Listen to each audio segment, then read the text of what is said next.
Hey, what's up everybody? Rob here from Ram Studio Comics. Welcome back. So in today's live stream, I thought something that might be beneficial to everyone is to do a shading exercise. So I roughed out this side view anatomy pose. And let me first say that the anatomy, is probably going to be off here and there. I'm not really going for correct anatomy as much as I want to talk about rendering and shading. So, I'm sure if you look at the muscles, maybe they're a little bit off or a little bit stylized. That's what I do for comics. So it is what it is.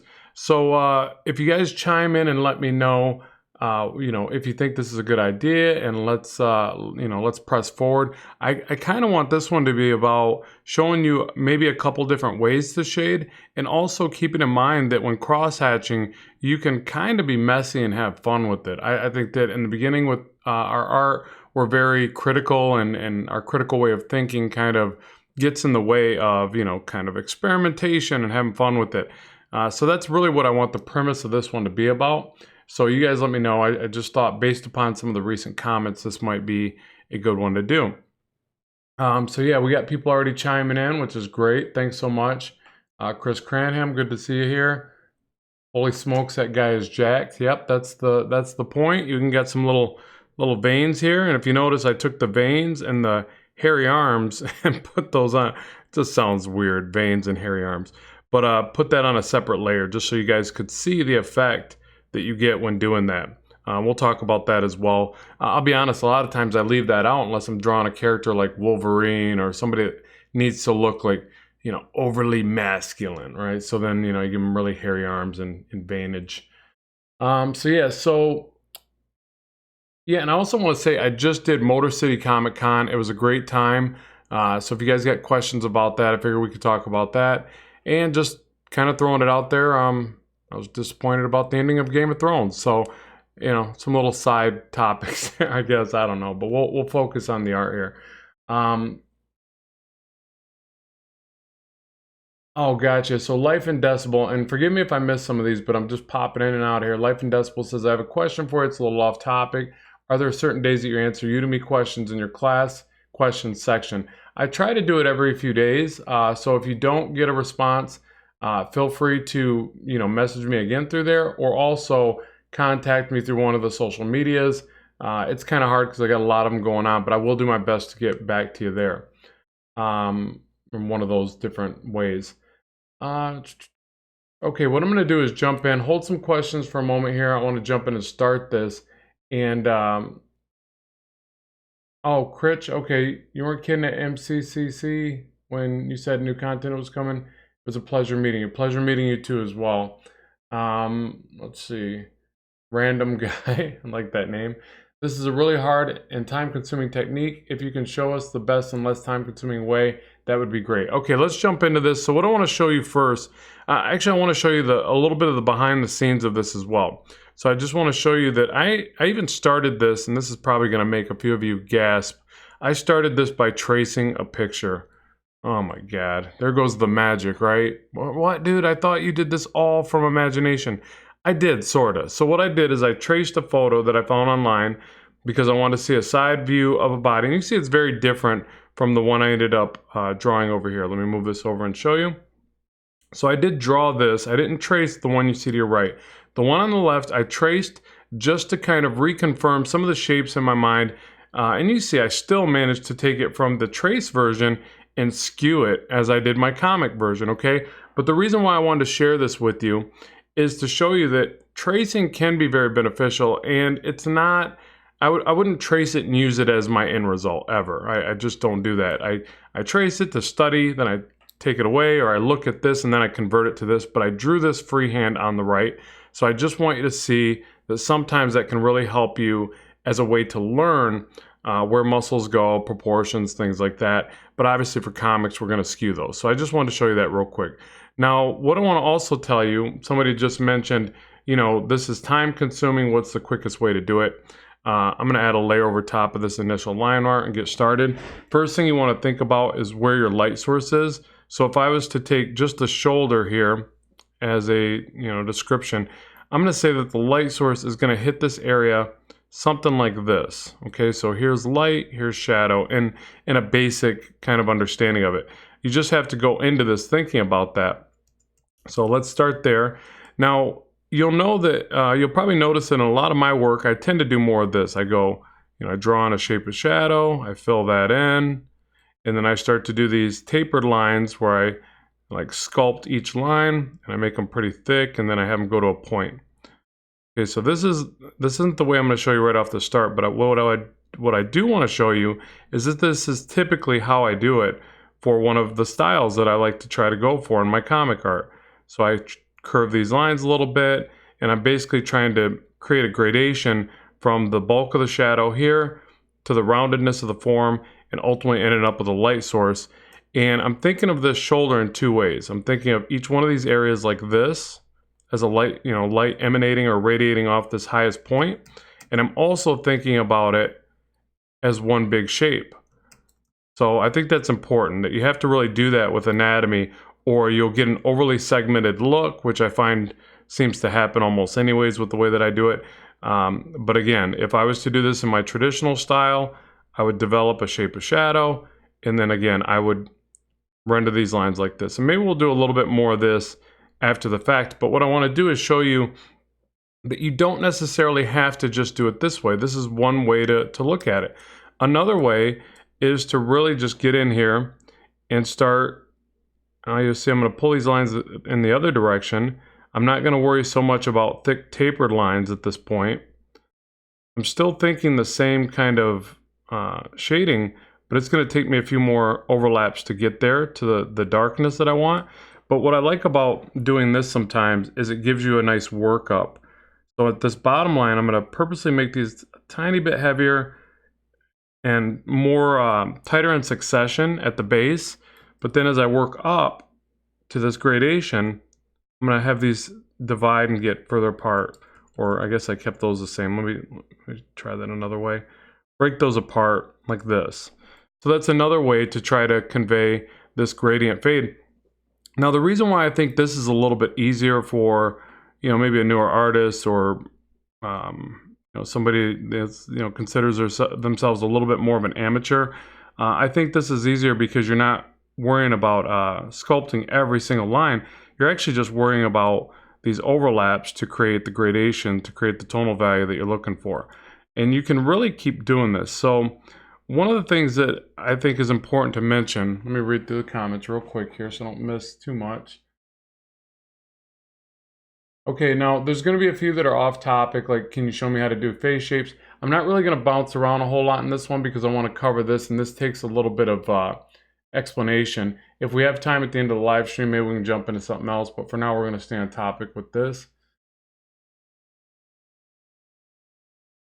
Life in Decibel says it took me 2.5 hours to ink the male face from the ink Udemy class. I imagine that's super slow. Not really. I mean, the good thing is that you're actually gauging the time, and don't worry too much about what you consider to be fast or slow to somebody else, because how long I've been doing it is a big factor into what it would take me compared to you. But it's good that you're gauging your time and just keep revisiting a certain area, especially if you think that you might potentially be slower at it, then dedicate more time to it. You will pick up speed, don't worry. Okay, so yes, I'm using random guy. I'm using this brush at full opacity. Yep, and this is just the pencil brush. Okay, so let me jump back over to here and continue. So the thing I also want to talk to you about is that there's a few different ways to really look at lines. Like I just mentioned, you can practice on tapering these lines, which requires that you kind of sculpt them as you go. So a few passes over top.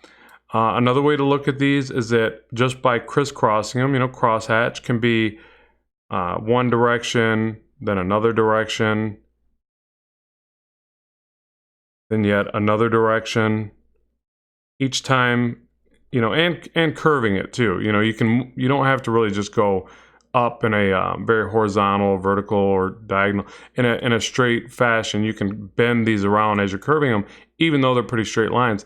Now the other thing, after you get about, I'd say 3, let's see if we could approach this from one more angle. I guess if we kind of went maybe from here, it gets a little bit tricky on the 4th kind of overlap of even these thinner lines, I think anyways. Maybe I just need practice with this. But one of the things that you can do to really make it read independently, even as you start to go past this point, is you can start to change the line weight itself. So notice how that right there doesn't confuse as much with those lines. Now, if they were the exact same width, let's try that again. Maybe not the exact same width. I guess it's still not bad, but just remember, as you get more of this crisscrossing going on, your next result or your next way to kind of get through this would be a heavier line and even tapered lines. So anything you can to kind of differentiate, I always have a tough time with that word, obviously, differentiate from the previous lines.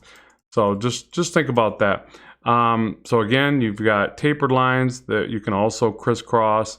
And then the other thing is you could start to really come up with different patterns that just look cool. Like one that I always liked in comics, still love to try to emulate, is where you just kind of do this, kind of effect. You make a couple lines that are a few different thicknesses, and you put some little points on it. So you like create these different designs, maybe a line through that, maybe some cross hatching down here, all sorts of neat and inventive ways you can try to do this. So again, the reason why I think it's so important over here to just explain this with these basic lines is because it's a little bit easier for you to wrap your head around the fact that you can just keep adding to this and think about, light and shadow.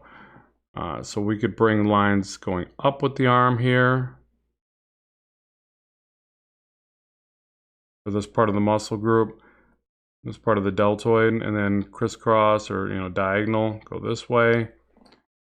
Come back in the other direction this way. And just really try to round those out. We can also drop in little bits of shadow at the darker point. This is nice too because you can start to sculpt any inconsistencies in the line work. And you can see the line work's kind of finished or refined, but not much. I left a little bit of scratchiness in there. So as I start to shape this, I can get in here with just a little bit of shadow and start to refine these shapes a little bit more. Okay, let's go and jump down here, get the back of the tricep. So with this one, go like this.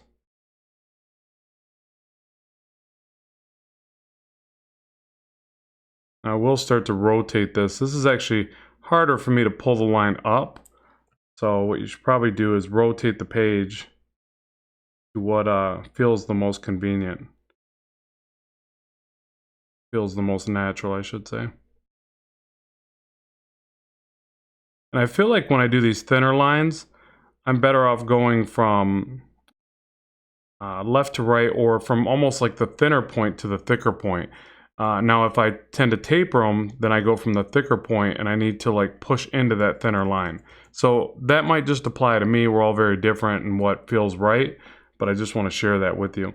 So now, going into this area, I just want to show you, I'm thinking about the highlight being like this and the rest of this being in shadow.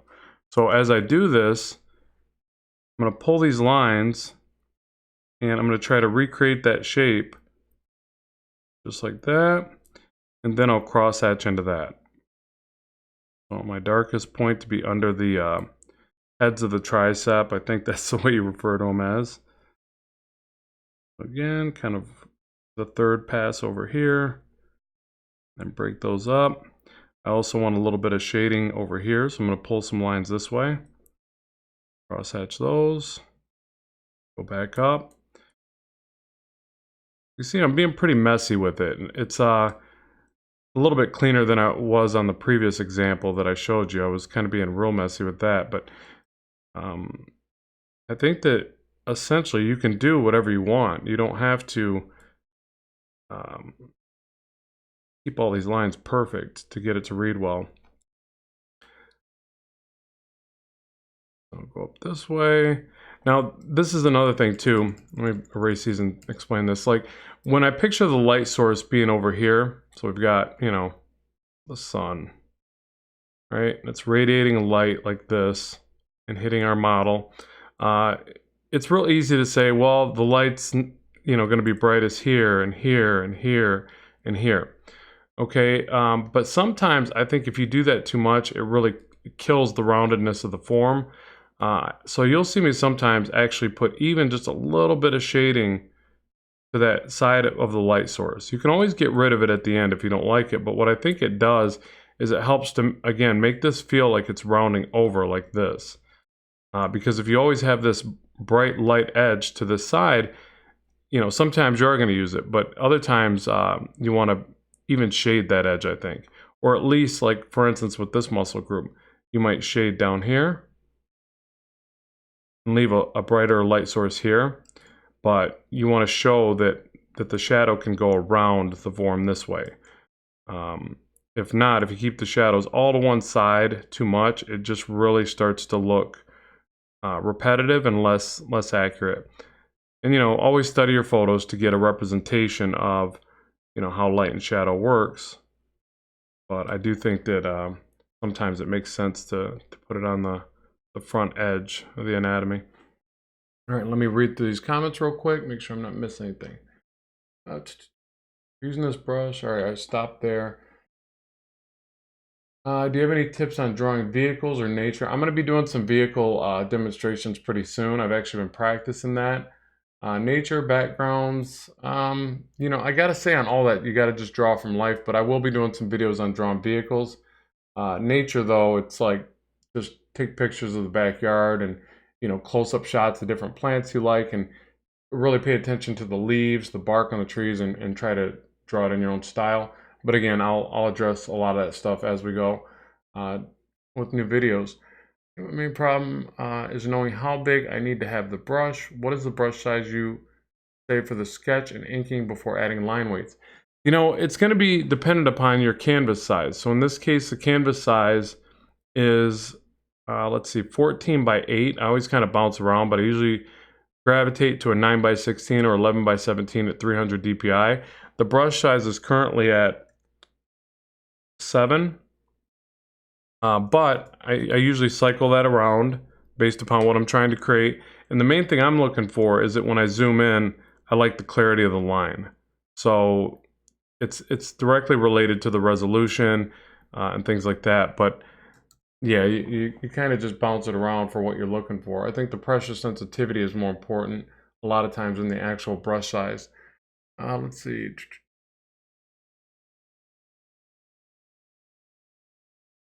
Okay, what else? What do I do when I'm drawing shadows? I'm sorry, what I do when I'm drawing shadows is drawing fast, so it's done very quickly. Does this affect my artwork? How can I stop doing this? And do you do this as well, or am I the only one? So when you're drawing your shadows, you're drawing them too quickly, I think.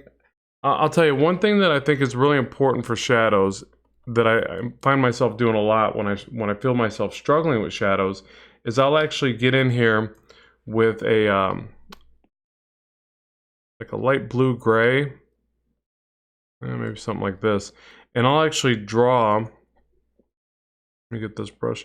I'll draw on some shadows like this. So it's almost like taking if you're working traditionally, it's like taking a gray Prismacolor marker, which I love doing anyways. I find myself doing this as well, but and you just kind of throw in some shadows as a reference point, because sometimes painting the shadow frees up your mind a little bit for then coming back and drawing it. And you see it's pretty quick to do. So this may help you, may not. It just depends on, you know, how your mind actually perceives shading and shadows. And like I said, this was a big one for me. Like if I'm struggling, I tend to do this more. So I might say, you know what, there's not going to be any light back here. Maybe a little bit of light hits that area, maybe not. I might even take it and go like this just to kind of reference it. I'm going to fill that in somewhat later. Maybe there's a drop shadow from the deltoid hitting the tricep, bicep, whatever this middle one is, I forget. You know, so just try this. This might help you. As far as the speed in which you're creating, you should try to slow down at times, and other times you should speed up and see what it does to your work. But I'm always a big fan of timing what you're doing, because if not, you just, you know, you really lose touch of what you can create, and it really eliminates you from working professionally, I think, because when you do go to work professionally, you're definitely going to have to be timed on what you do, depending on the market. Some of them are very competitive and very quick turnaround. The deadlines are, you know, crazy. So I'm always a big fan of timing yourself, what it takes you to draw faces, what it takes you to, do your gesture drawing. Gesture drawing is a big one. You should always time that. Now keep in mind too, when you're doing your gesture drawing or your figure drawing, you can do studies where it's just your shading. I mean, that's really important. But again, try this technique, see if it works for you. I think it does. It allows you to just throw in these shapes of shadows.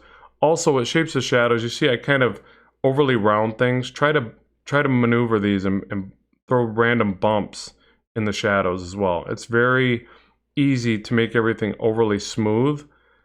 And again, you're gonna have to study from life to realize it's not really like that, but these little like organic bumps, I don't know what else to call them, that you kind of throw in the shadows, work out. And then when you render, you can kind of chisel those anyways. So, and then play around with the opacity so it's not so in your face. But then when you go back and you start to render, go back to black here now. It's still at the, what was that? Oh yeah, right here. So now you've got this reference point. So again, this may work for you, it may not. We're all a little bit different in how we see our shadows, but try it out.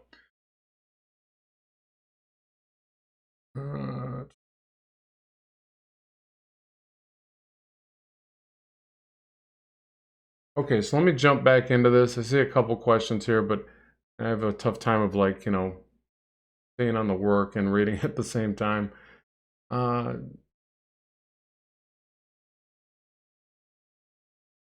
Okay, so now, and somebody's saying something about clean line making, or creating clean lines as you draw.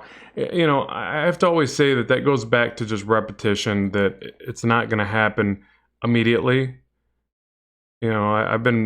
I scribbled a lot of lines over the years. So if my lines look a bit cleaner, it's just because I've made countless mistakes, and it got me to where I can create relatively clean lines. Back to the speed thing, you should practice lines at different speeds. I feel like quicker line making lends to having cleaner lines. So to me, it's like, if you notice, I'm putting each one of these lines from A to B. So for instance, you go from here to here. I'm not gonna stagger this line unless I'm purposely trying to taper it. But if the way that I'm creating lines right now, I'm just going like this. And there are techniques where people go like this, and they practice trying to hit those points. So that's an exercise that you can do to improve your line making. But ultimately, just shading basic shapes is a big one. Sometimes rotating the page will give you cleaner lines. I find that with my own work. Like, I'm very much into pulling the line down and towards myself. Is a lot more confident of a line than going sideways on the canvas.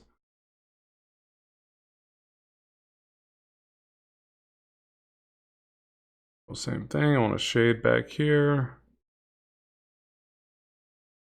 This would be the Latimus Dorsey, I believe.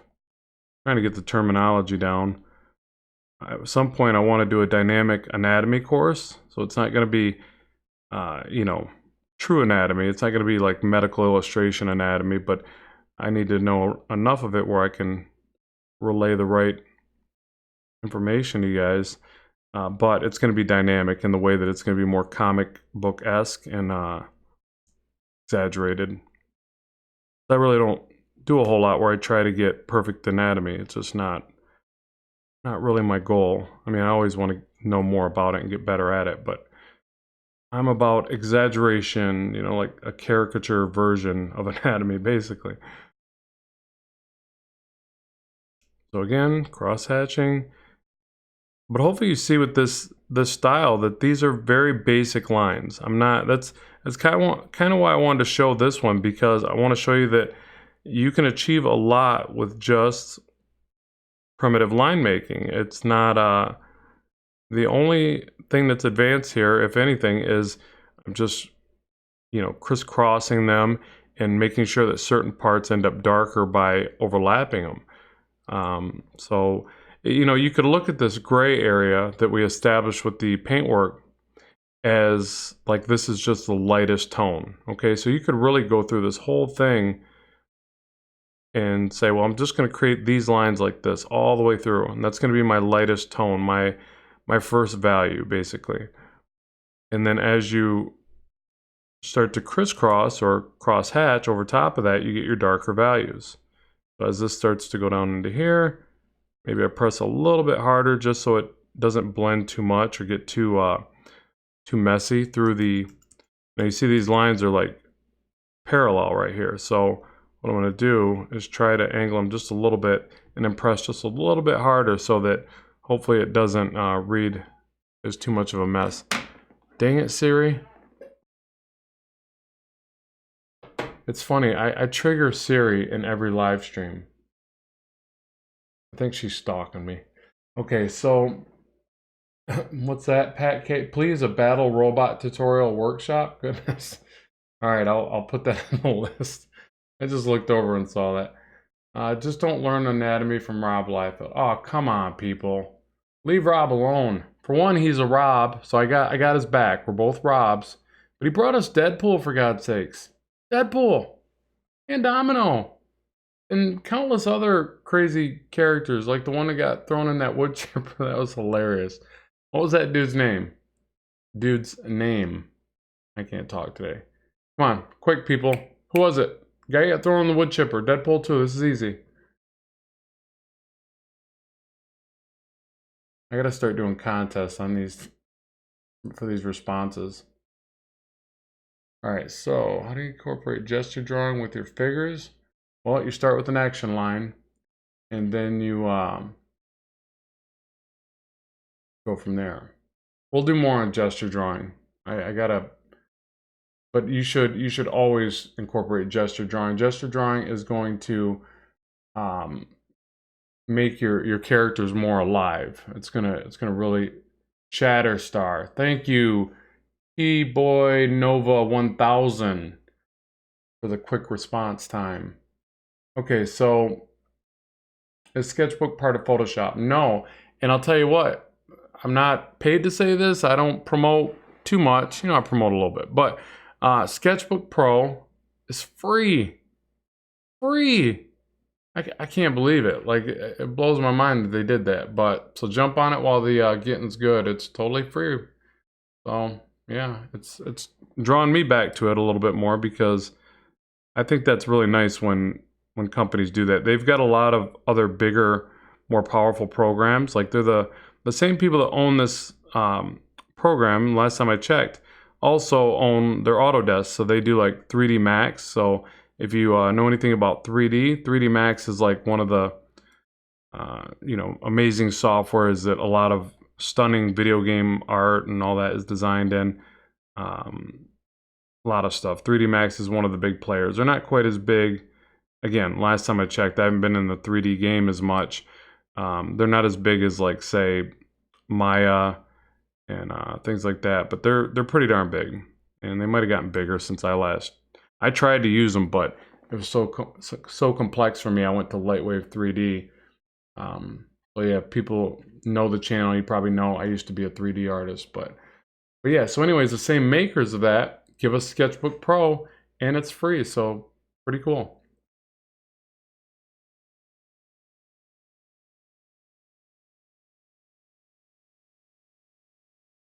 I kind of like Sketchbook, though the perspective grid tool gives me headaches. Nice. Yeah, it's got its pros and cons, but I really enjoy the perspective tool. But it's, it was the first one to come out, and so in a lot of ways that's awesome because they kind of broke the barrier there and started giving people perspective tools. I take that back. It was Manga Studio, wasn't it? Or were they neck and neck with that? But anyways, they were the first two. Now a lot of other ones have adopted it. Procreate has an amazing perspective tool in their app. But one of the things that I wish more of them would adopt is like how Manga Studio does it, or Clip Studio Paint. They actually allow it to be a layer. So if you're working on panels for comics, which a lot of us are, you end up being able to manipulate those and have, if you got some panels like this, I always do better drawing up something as I explain it. You can have a perspective grid for each one. You don't have to move it around. So in Sketchbook Pro and you like my perspective lines, everybody? Want to see a 3-point perspective? Whoa, intense. I don't know, that's not even a real 3-point perspective. But yeah, so you can basically move those layers around and have multiple layers within one document. The rest of them don't do that. Like in Sketchbook and Procreate, you have to move your perspective grid each time. So that part I'm not a big fan of. They need to hurry up and get past that. But the functionality is still there. You just have to, well, be focused and stay on one panel until you're done with it. That's just not my strong suit. So, all right, so here we could actually run some lines down the muscle group. An artist that I like that seems to always do this is Dale Kean. He does these really gorgeous lines, and he'll run a lot of them parallel to the muscle group, and then he'll kind of cross hatch like this. He does it a number of ways, but man, talk about stunning cross hatching. That dude's a phenomenon. Amazing. One of my favorite artists. I'm fanning out right now, everybody. One of my favorite artists. Best Hulk artist ever. Ever. A lot of gangsta. What are you guys writing over here? I love CSP. It's so good. Schoolyard Bop. Man, you guys writing all kinds of crazy stuff, aren't you? I think it was CSP that had the perspective tools before Sketchbook. Yeah, you might be right, Life and Decibel. So whoop. Okay, so yeah, so let me know if you guys want me to continue to just keep rendering the same way, or you want to see a different style of rendering, or I can complete this. I just want to make sure I don't bombard you with repetitive stuff. I mean, if you notice, this is a bit repetitive, right? But if it's helping you, then I'll continue. Notice too that you don't have to stay, like I said, this was our first value. You don't even have to stay in that confinement. So you can go right past this.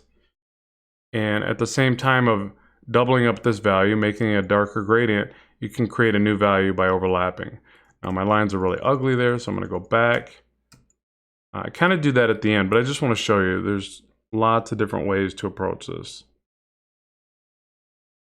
Have fun with it and shade away. Swing away, swing away. What was that from? I'm thinking of like Shade Away, but there's a movie where... Alright, here's a tougher one for you guys. Let's see if you guys get this. I want to see how on point you guys are with your sci-fi clips from a movie. There's a very popular movie, and he tells the other character, swing away, swing away. He's got a baseball bat in his hand, but it's not on a baseball diamond. What is that from? What movie? I don't even know if that's enough information. You guys are probably like, what?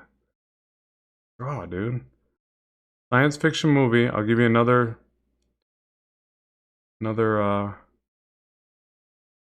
clue here in a minute if you can't get it.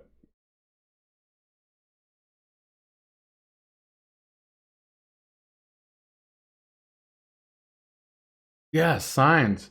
Man, is it the same guy that got that from the last one, David? Oh, and there's James Taylor. Oh, Chris, everybody knows it. Man, it was too easy. Man, I thought that would have been somebody typed Signals. Close. But Signs. Yeah, you guys all got it. Goodness. All right, everybody's got it. That's hilarious. Such a small piece of a movie, man. You guys are on it. Proud of you.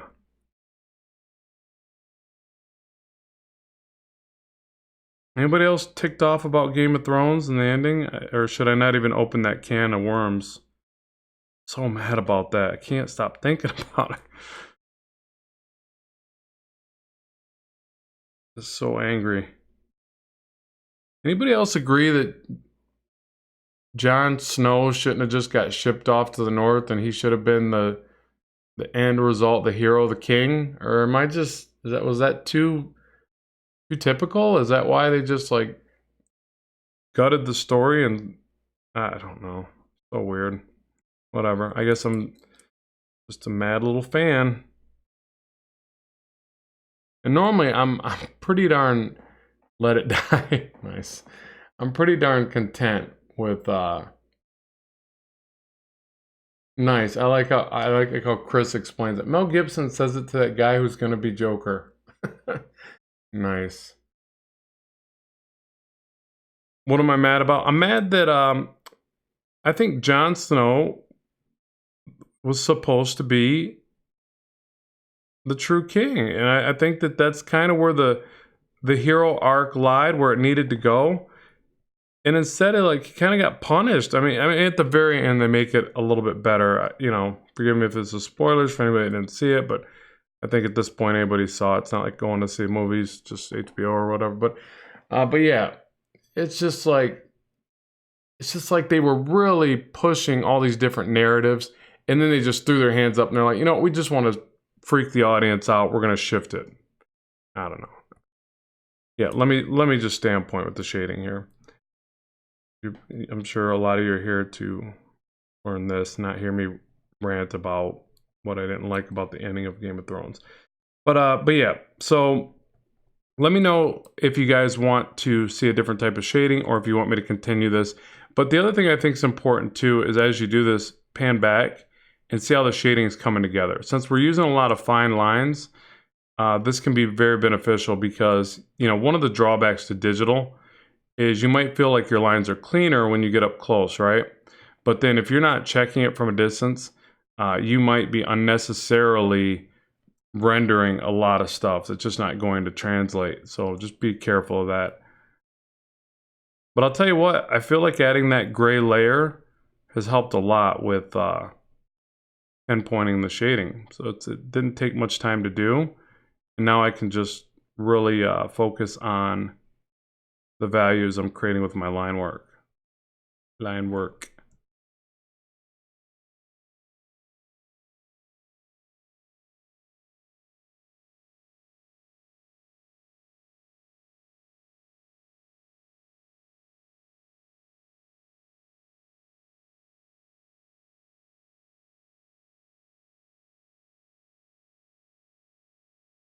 Smooth shading, perhaps. I'm better than you at drawing. Thanks. Well, I'm better than you at push-ups. About 75. But since I can't show you that right now, my word against yours. Cersei was supposed to get killed by her brother, and that was supposed to be replaced by a younger, more beautiful queen. So Bran is a more beautiful queen, I guess. Nice. Do you flip the canvas to check proportions? Yes. Now on a profile, I won't. I don't feel like flipping the canvas on a profile does as much. I still recommend you do it, but I'll be honest, I don't do it on profiles. But I'll tell you what I do flip the canvas for is anything that's asymmetrical and faces. Like, I don't know what it is about faces, but I'll flip the canvas and immediately see, oh, wow, the one ear is higher than the other. The eye is just wonky looking, you know, whatever. And so then I start to correct as I flip back and forth. So yeah, it's definitely something I recommend there. And it's weird, I've talked to artists and they were like, oh yeah, I don't do that because I don't like to see that awkwardness in my work. Really? Like you just bury your head in the sand? I can't remember. I think somebody said that at the show I was just at. Because obviously while I was at the convention, I was talking to people about, you know, what we do here on YouTube and the different classes and, you know, videos and stuff like that. And so then we got on the topic of, you know, drawing techniques. And yeah, I mentioned the flipping thing. And somebody's like, oh yeah, I try not to do that. Like, so you don't want your art to get better? I don't really understand that one, but it was pretty funny.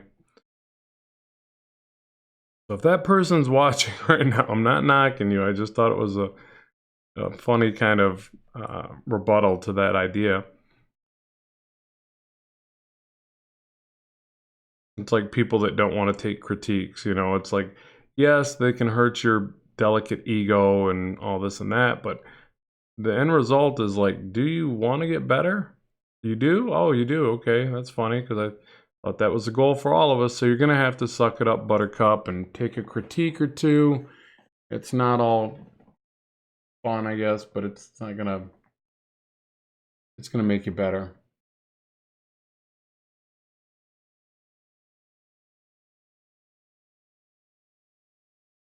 Yeah, sorry about that, Tim B. I know. He's like, I don't get where the stream goes with all this Game of Thrones stuff.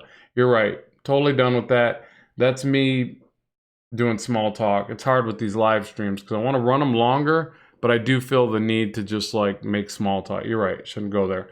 Let's keep it about the art. That's a good one. How's Blackstone doing? Thank you, Marcel. Um, Blackstone has been doing good. He's he's doing a little bit of weightlifting, trying to get back in shape for his next book. But yeah, I'm trying to get that next book wrapped up. I probably should be working on a page for that. But I thought this would make for a really good live stream. I'm always trying to think of different ideas to bring to the channel here. And a lot of people have been interested in rendering lately. And I'll be honest, I've been studying an artist that I like his work, Philip Tan. And I think that's how you say it. I gotta look that up. But I'm pretty sure it's Philip Tan. Does some amazing work. And he does some really intense cross-hatching. So if you want to see some just stunning cross-hatch work and just comic art in general, check out Philip Tan. But that's kind of what led me to start doing this. Because like I said, predominantly what you'll see in my work isn't as much of this repetitive line making. But I noticed the way he was doing it and it just kind of appealed to me. And then I thought, this might be a good one to show people that are trying to, again, figure out how to build value and round out their forms and ultimately crosshatch. And what I like about this approach is that it's not so, revolved around everything being so entirely clean. Again, I think that kind of can hurt us at times because we're like, we get too critical on every line we put on the canvas. Sometimes you do want to think that way. Other times you just want to, have fun with it and let the lines fly. And that's kind of why I like this style. And again, check out his work and you'll see some really neat way to crosshatch. He gets really into it. It's way more in depth than this, but that's what kind of led me to want to share this type of demonstration. You're saying keep going over this again and again. Not a big deal. Bring these lines right into here, make this even darker down there. Same thing, and go across here, make this even darker. And again, I'm using thicker lines here so that it kind of reads a little bit differently than all those other crosshatches. So you get these neat little patterns as well. So you want to pay attention to those patterns that you get, because it'll kind of expose if it's working or not, I think. Let's see, let's rotate back to here.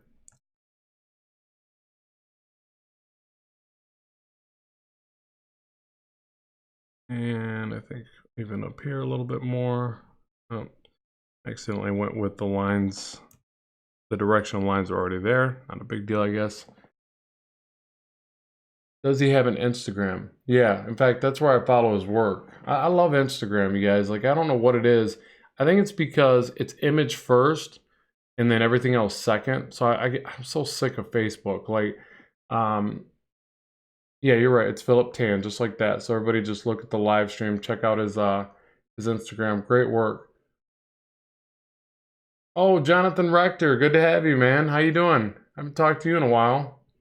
Everybody check out Jonathan Rector too. Great site, great comic artist. Does a really neat style. Good to have you, man. That's awesome. But yeah, it is Philip Tan. He's got a live Instagram, and I love Instagram. It's like, it's great for like motivation, I think. And then it's like, it's just so easy. Like, it's easy to see the image first and scroll through it.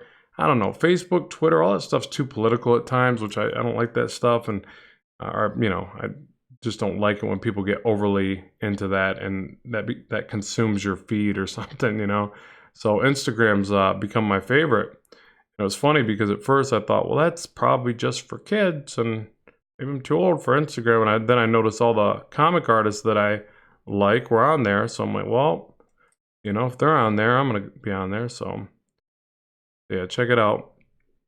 And let's see here. I think unless you guys want me to keep doing this style, I can show you another approach to this. So you guys tell me. You run the show.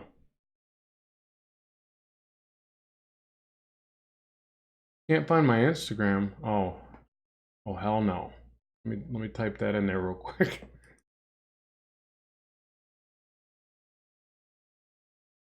Yeah, Jonathan, thanks. No, doing great, man. Just did a comic convention at Motor City.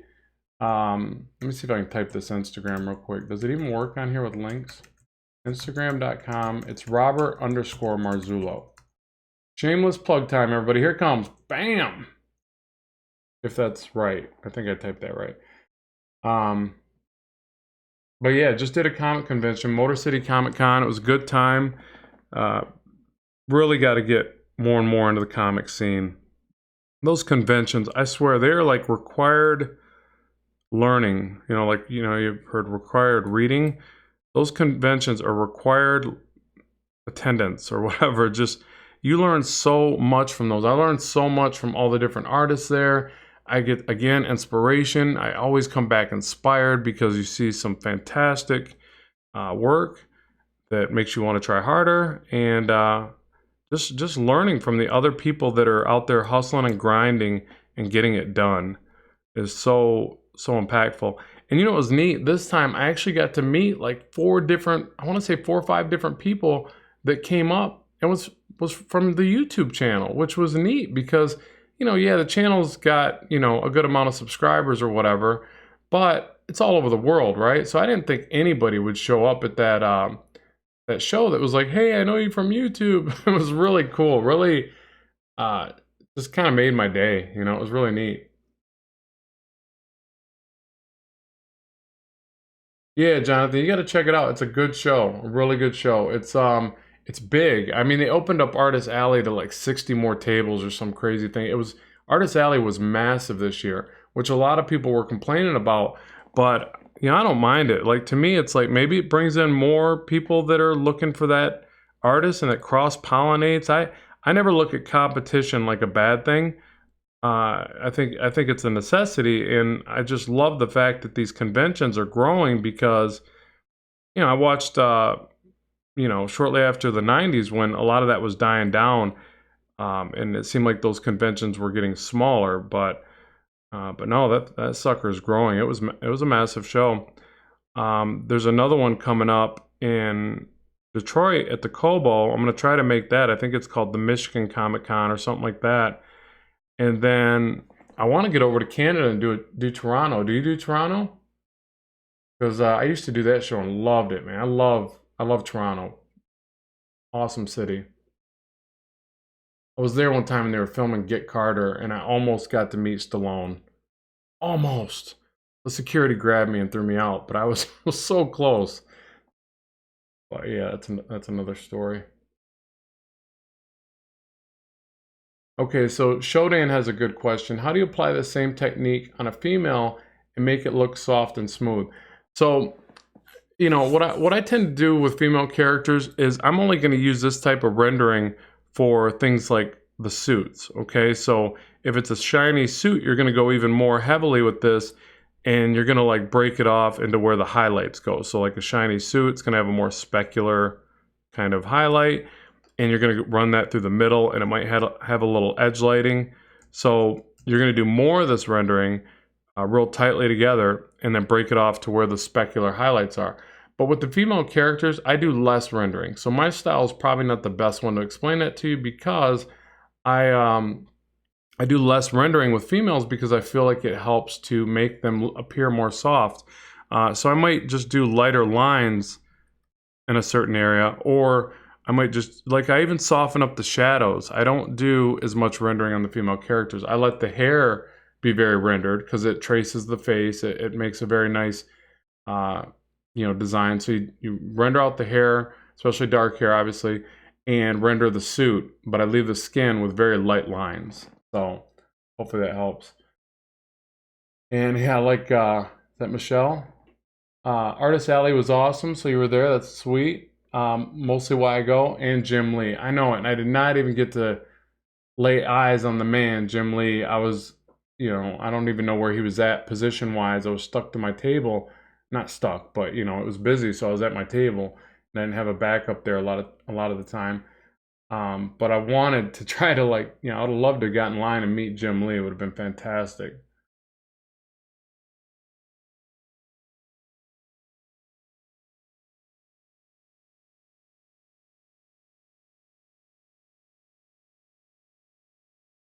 Nice. Jonathan says, I have not had a booth, but I've been there twice. It's a huge show, biggest in Canada, eh? Sweet. Yeah, I got to get back on that one. I just got to do more shows in general because, again, every time I walk away, they're I feel like I'm a, you know, better for the experience. I mean, they're exhausting too, though. Like I literally was tired. I live right around the corner from this one, so this was my backyard show.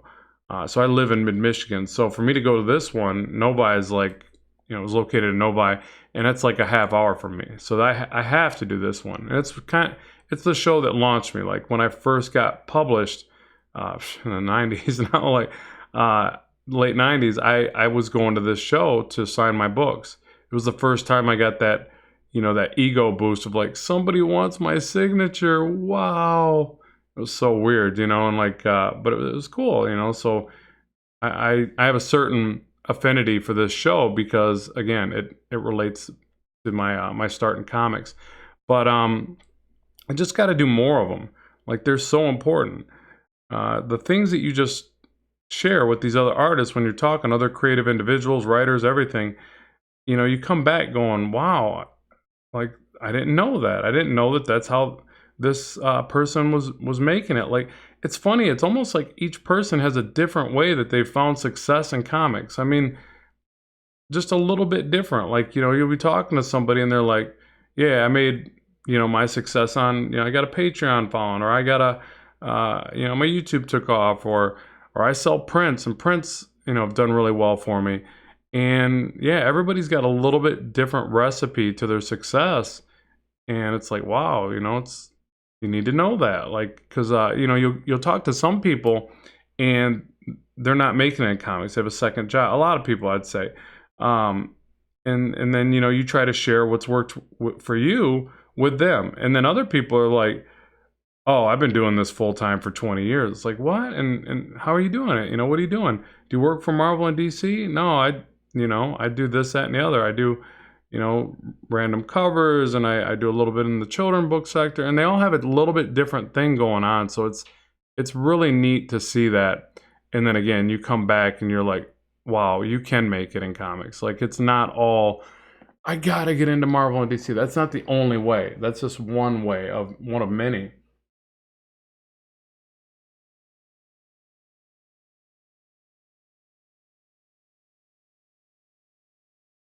Yeah, so Jonathan, you know, good point. You're saying, you know, you took the same time away and then you're back. Now you're pumped again about it, and you know, thinking about Indiegogo.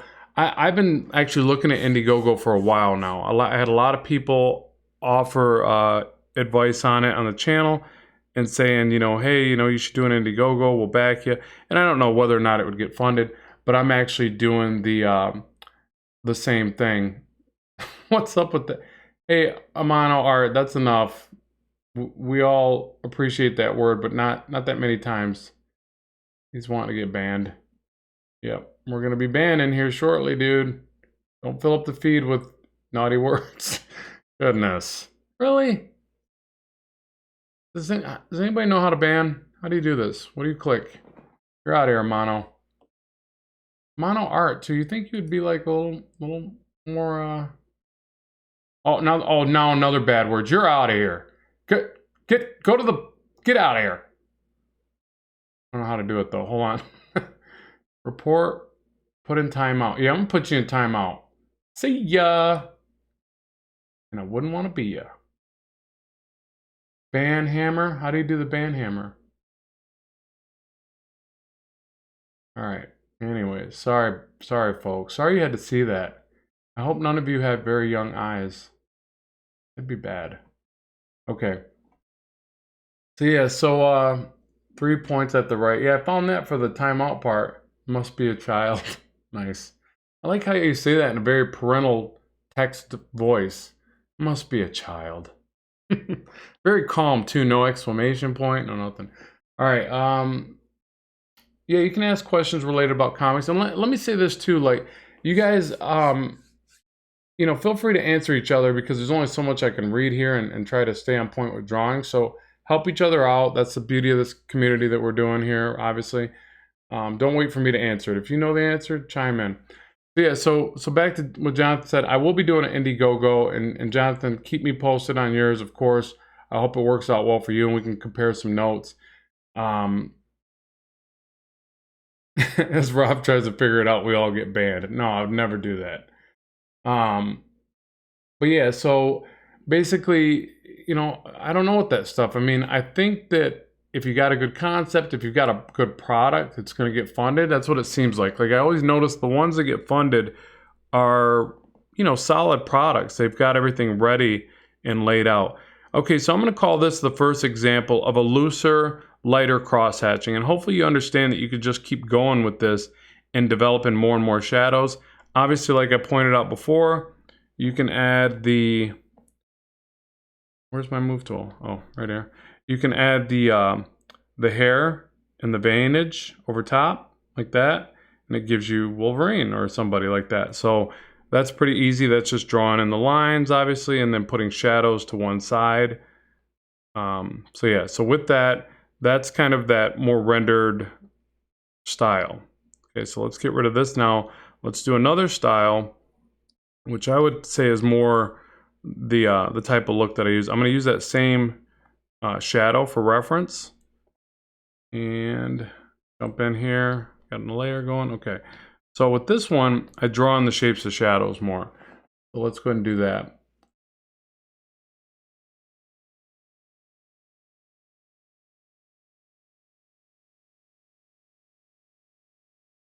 Rob, have you thought about having a Discord? Actually, I have no clue what that even means.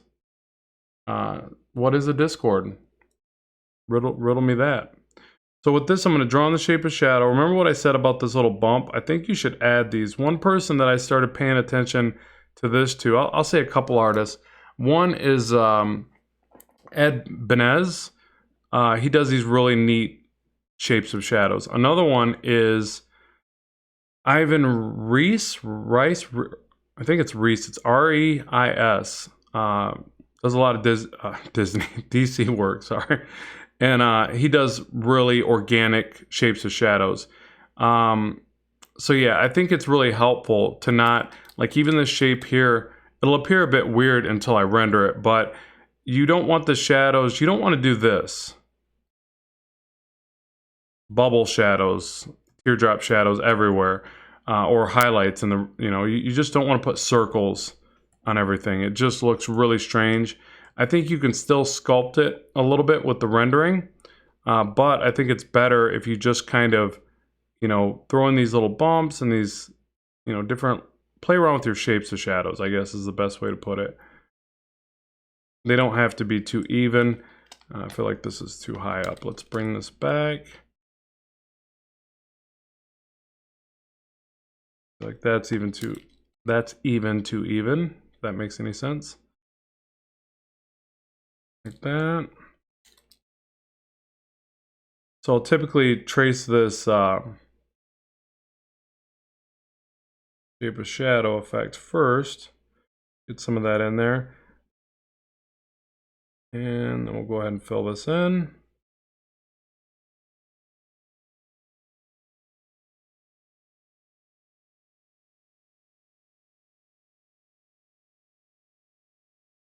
And it's weird, I started to veer off from doing a lot of shadows. A lot of styles that I do, I'll leave out a lot of shadows and I'll come back and let the color do the work.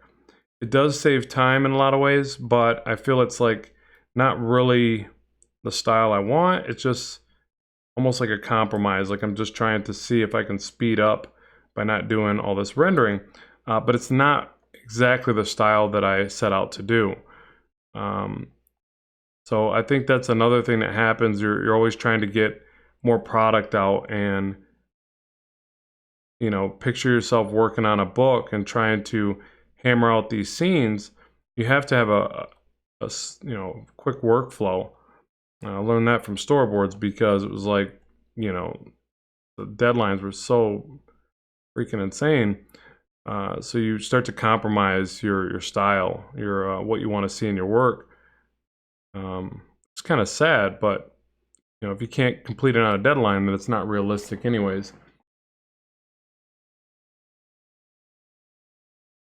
All right, trying to read through these real quick.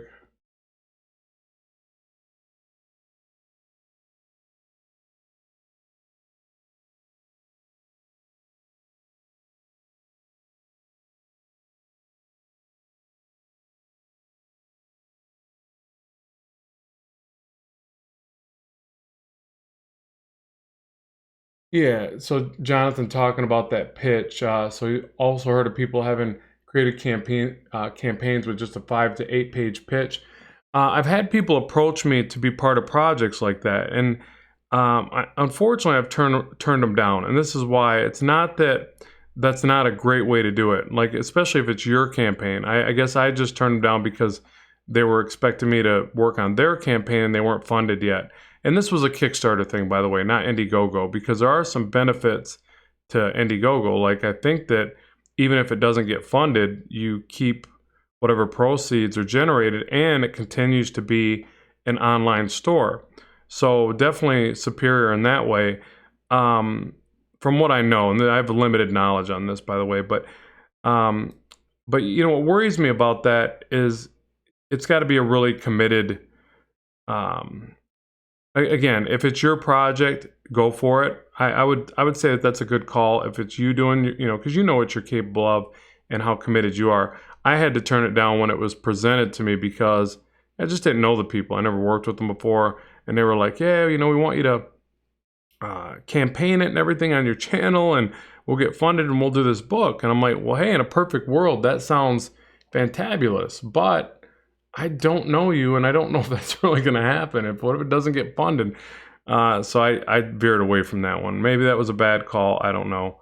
But I would do it for my Blackstone comic because I know one of the things that only holds me back from completing my book is that I have to keep working on other projects to make a living, you know, to provide for a family. So I get pulled away from it um, because of that, which really sucks. But it's kind of why I was really happy to go to the show because I realized a lot of people were using like prints and other, you know, things that they were monetizing to fund their books, and they were staying on their books. It was really neat, but that's a whole nother bag of kittens because it's like, you know, some people tell you shouldn't be selling things, and you know, unless you know, totally own every bit of the IP, you shouldn't be selling your work.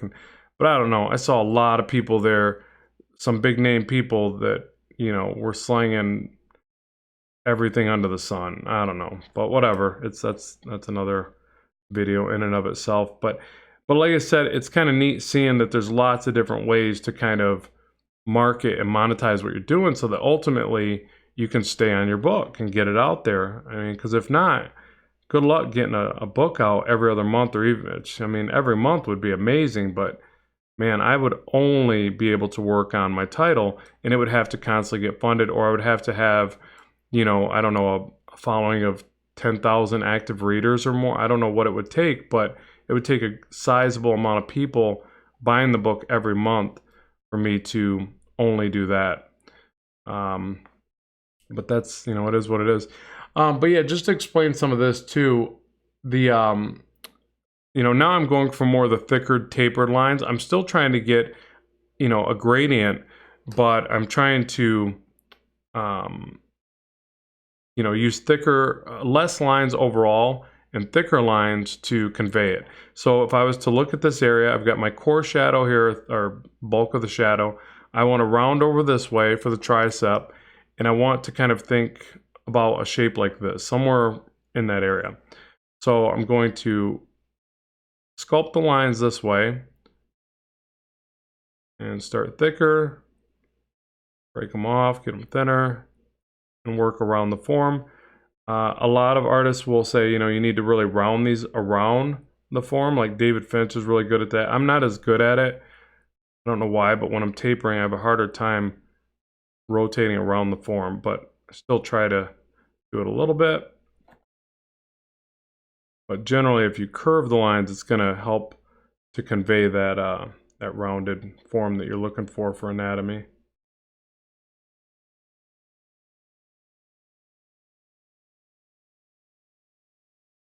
And just kind of fade this off. And then if I want this a bit darker, lots of ways I can look at this. I could go in this direction, obviously. I could go at a little bit more of a 45. I could also make these lines different in the weight that I apply. I'm actually going about the same. And then I can extend these down here a little bit longer to kind of meet the bottom of the tricep or where it starts to curve. And then I'm kind of wanting to add a little bit of shading over here as well. Again, these tapered lines.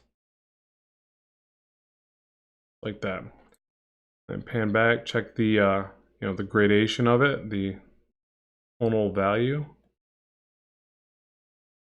Uh-oh. What happened here?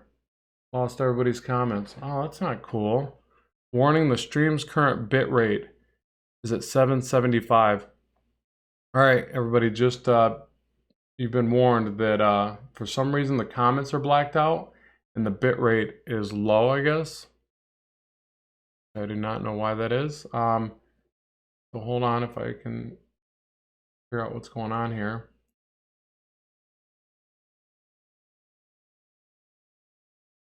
Thanks, Jonathan, for clarifying what Discord is.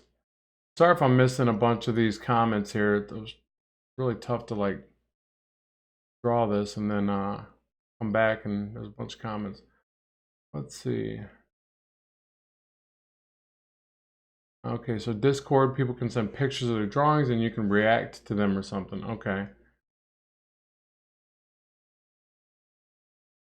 Okay, so Mr. Striker has a question. I may have missed it. How do you decide line direction along the contours of the muscle?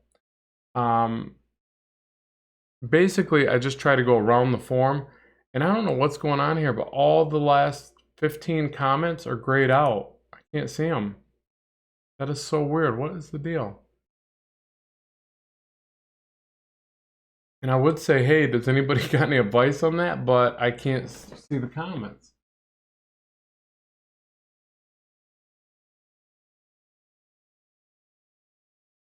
And if I get really close, I can read it. It's black on black for some reason. What happened there?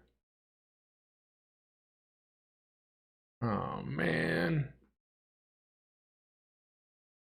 I don't know, folks. It's really hard to read that, though.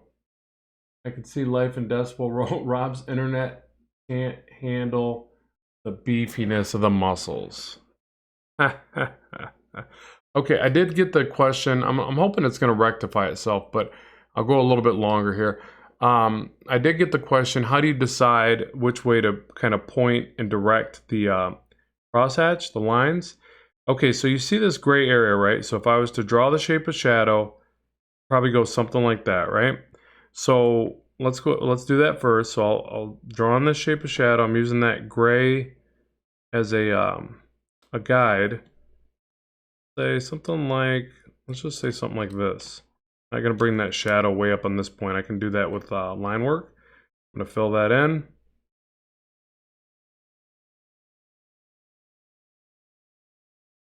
Okay, something like that. And so now when I go to shade this, you really don't have to go any certain direction. The main thing is that you're thinking about this area in a rounded kind of way. So, you know, you ever see like a 3D graph or a 3D model in the grid version? It looks, you know, like this, something like that, right? That's how you want to think about these shapes as you're rendering them. You just want to imagine that form, and then as you start to render, you know, if you want to keep it simple, you could just go in that direction.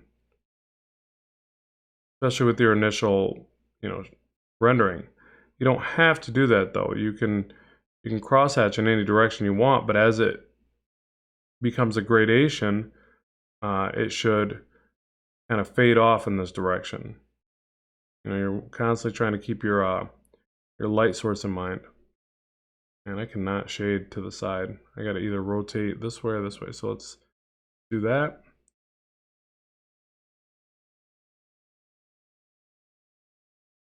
So yeah, a lot of artists will tell you just go with the direction of the shape of the muscle. And that's not bad advice. It's just, I don't know, I pay attention to a lot of different styles, and some people get really good at, you know, just emulating that effect by the time they render it out. I'm gonna bring some lines over here.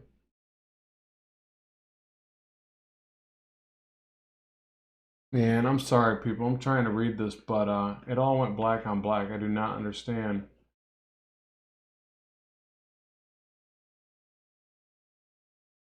What happened there? Yes, blind lines. I can see that one. That's what they're called. You're right. When we're talking about 3D terminology, by the way. Ah, man. That's what's messed up about streams. And when I started, it said the bitrate was great, fantastic, you're awesome, and then it just died out. So I think it has a lot to do with what time of day and where you're at and all that jazz. And then I'll bring some of these lines up over here.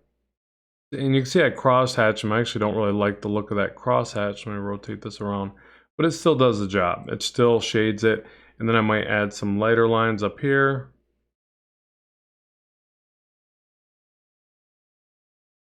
Some right here.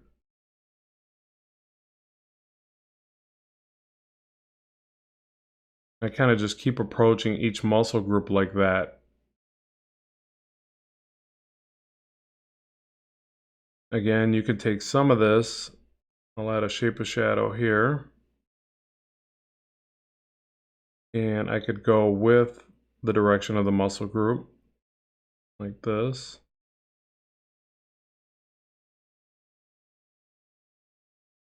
And rotate it, maybe bring some this way.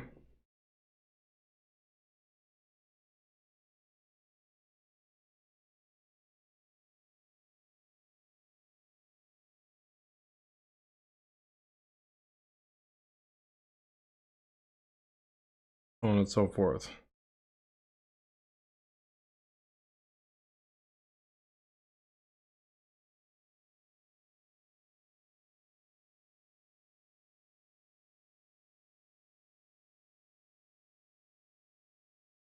Get that back, check it from a distance. Again, you know, take the visibility off of the previous layer, make sure it reads well.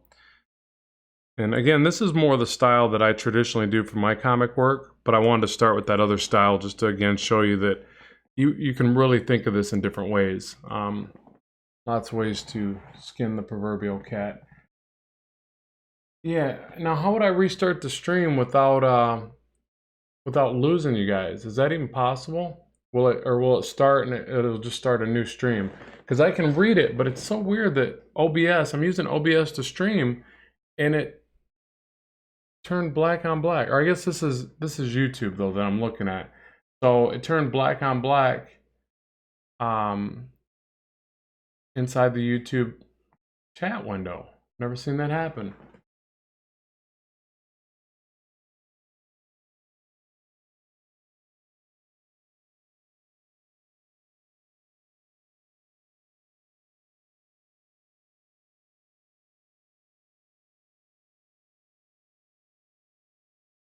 I want to be able to respond to your guys' questions, or I'm basically just doing a regular video. That's kind of not what the point was in today's session, live stream.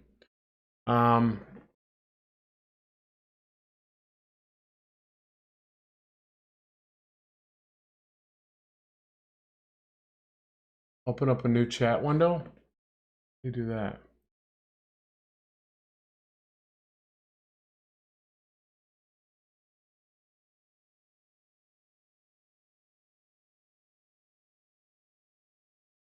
Hold on, just you know what? Give me a second, folks. I'm gonna try to fix this because it really does take us out of the live stream if I can't read what you guys are writing. Let me see if I can do something here.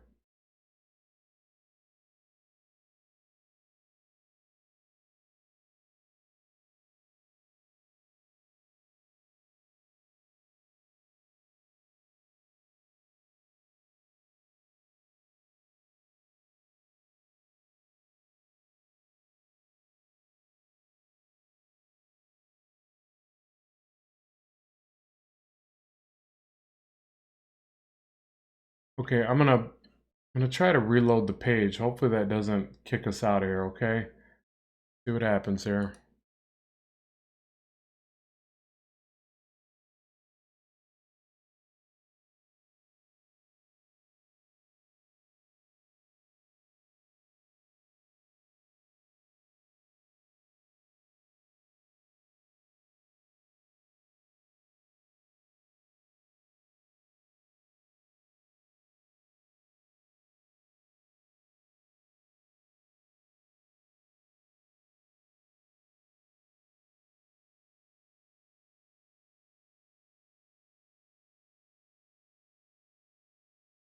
Hey, what's up, everybody? Rob here from Ramp Studio. Oh, sorry, we already did that.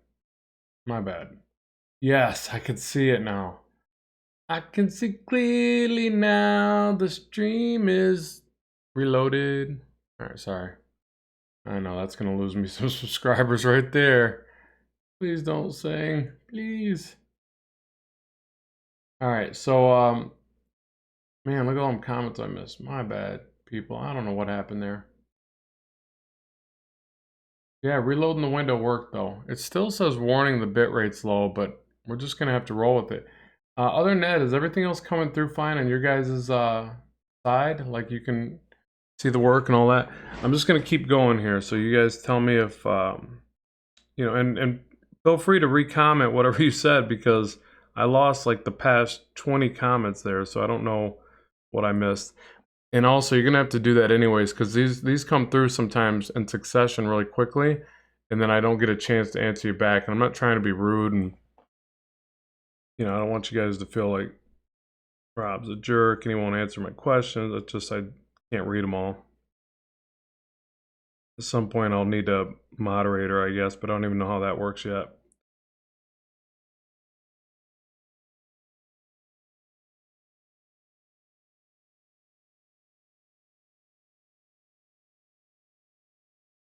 Don't worry, there's a mute button. Nice. Good one. That was good.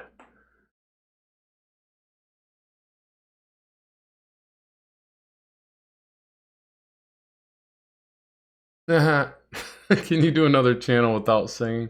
Or with singing? Oh, nice. Okay. All right. That's it. He was singing. I'm done. Come on, people. I mean, it's not like I'm trying to get on The Voice anytime soon. Whatever them shows are called. That I would never make it past the first cut. I don't know. I can play a mean harmonica, though. That's it.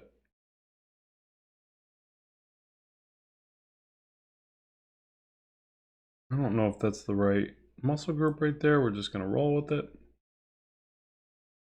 Fake it till you make it. That's my motto in life and what I do for anatomy.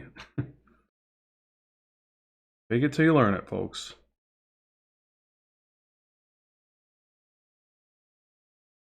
I always think it's hilarious when people try to correct you on your comic anatomy. Like, well, you know, the rectus femoris wouldn't go there. Which I shouldn't say. It says we're drawing an arm. The, what are they called again? Flexor carpes. The flexor carpes wouldn't go there. It's like, I know, dude, but I'm drawing comics here. Just give me a break. I'm not claiming to do medical illustration, or else I would really understand why you're critiquing my flexor carpes.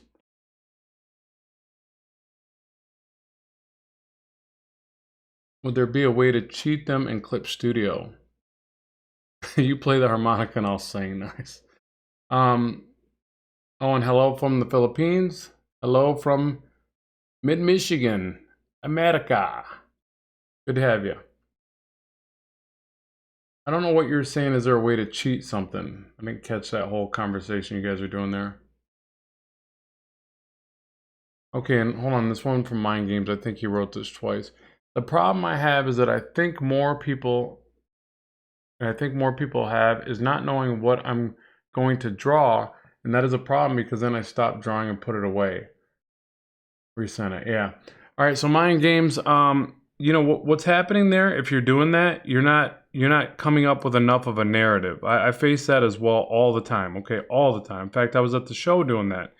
And then what will tend to happen is we will start to draw things that we're just, you know, we already know, we're already overconfident at, and like a profile, like you see, I went to a profile for doing this explanation video, right, tutorial, because profiles are easy, because it's, I don't know, it's just like they're a lot easier to do, and I can focus on the teaching aspect of it. Now, if I want to draw a scene, you know, a detailed pinup or a panel, anything, I need a narrative. I need to know going into it, what's this about? If it's a certain character, what's their suit design? If it's, for instance, I'm getting ready to do Wonder Woman. I already started the um, illustration or whatever, and I'm kind of fumbling through it really on that one. But what it means, whenever I start to fumble through an illustration, I need more reference. I need more shots of Wonder Woman. I need, you know, what suit design is she going to wear? I need to pick that before I even jump into it. I need to pick out the pose. I need to pick out the lighting. So a lot of times creating something like a mood board is, we learn this in storyboards, and mood boards are really important. Like, they make your life a lot easier so that when you do start to draw something, you don't just get bored or distracted and not finish it. It's ultimately that you're not thinking enough going into it about what you really need to see. And I'm talking everything. Like, you should think about the composition. You know, a really good practice activity is to find a script. You know, if you don't want to work with other people that you know and things like that, and you're not good at developing your own scripts, then find them online, and then get used to reading from a script and building an image. And don't worry about it being some perfect image. Just get it done. Go from start to finish and get it done. Then go to the next one. Then go to the next one. Don't hinder yourself by going, oh, well, you know, I got to the foot and everything was looking good, but the foot ain't coming out right. Scratch that. You know what I mean? Just get it done. Make it as good as you can for today. Knock it out. You know, the main thing is that you train yourself to make something from start to finish and not give up when you hit a stumbling block. That's what separates pros from amateurs. Like, there's a lot of pros out there that are okay. They're good at drawing. They make nice work. But what it is, that what really separates them is the fact that they can complete work, that they can work from a narrative, work from a script, and make something happen. It's not all gorgeous stuff, but they get the job done, so guess what? They get the job. And I saw that again a lot in storyboards. Some of those artists weren't that good. I mean, some are amazing, don't get me wrong, but some of them are just like okay, but their hard work ethic kicks in and they get it done on a deadline, so they get the job. So I think that a lot of times when you struggle and you don't know what to draw, you're not thinking about it enough before you start to draw. You have to, you know, get that idea down, really pick something, and then pick all the other corresponding pieces of the puzzle that go with it. So try to pull more reference. If that's not working for you, another thing is do a recreation piece of, you know, something you like. Look at that work, recreate it in your own style. Don't trace it. I mean, you can, I guess, for just if you really can't figure out like a foreshortened pose, you know, maybe trace it for practice, but I'm not saying trace it for your end result. Study it, create your own version, learn from it, go on to the next one. A lot of people do that, you know, and give credit to the artist. So if you pick somebody's pose, or if you pick, you know, you're recreating their piece. I did one of Wolverine, and I can't remember the artist now, but I did credit him in all the posts because it was an amazing shot of Wolverine, and it was just like a headshot with him grimacing and holding his claws out, and I was like, I saw it, I'm like, I gotta draw that. That is so cool, you know, and I drew it, and I credited him for it, and I learned from it. So sometimes that helps you with figuring out, like, you know, what pose do I pick and why, and especially if it's something you just have a hard time with, like legs. And like I to this day struggle with legs and leg anatomy and all that, and so I'll like pick an artist that apparently does really well with that, like Finch or, you know, even Todd McFarlane. He's got a little bit more like a whimsical vibe in the way he does anatomy, but you know, he puts the legs wherever he wants. That's why he was able to draw Spider-Man so well. He definitely didn't struggle with anatomy. He has a little bit more stylized approach, but he's got a confident approach, and he just, you know, can make the character bend any way that he needs. So if you have a really stiff style, check out his work, you know, things like that. All right, that was a really long explanation. Sorry. I think it's because I was just dealing with that at the comic convention. I'm sitting there, you know, you're in front of an audience and like you want to draw stuff for them. And I'm like, what do I draw? Oh no, I forgot how to draw. But I end up just going to stuff that's easy, like headshots, and, you know, did one of like an easy one of Deadpool. You can see it on my Instagram. But, yeah, and then I had one guy come up and have me do a commission on a group shot of superheroes. He does these really cool group shots, and I got to do a little sketch along with probably 10, 12 other artists. That's always so cool. Like one of the things we used to do at the shows before, I got to start it back up, or maybe just my section wasn't doing it, but before people were really adamant about it, they would start a sketch, like 11 by 17. They'd sketch maybe their character or any character, you could pick whatever, but you'd do your little piece and you'd sign it and you'd pass it down to the next table. And man, talk about a killer collaboration, fun little thing to do. I don't know why, but I haven't seen that at the last few shows I went to, but we used to do that every show, and it was always so epic, you know, and you make sure that you get a copy of it. Somebody sends you the copy, and you know, it was just a really great keepsake. In fact, I'd love to find the ones I did previously, maybe share them with you guys on here or on, you know, one of the social medias or whatever, but it was really great stuff. Collaborations are so beneficial. I think it really helps you to see, again, see into other people's work and what decisions they make and why. And when you see everybody's art next to one another, it's different when it's like, you know, they're pinned up on posters behind their table. When it's on the same page, it's really neat. It's just a neat dynamic. I mean, I know you guys have all seen it in comic work. They do it. They'll do pinups like that. But at the show, they used to do that a lot as well.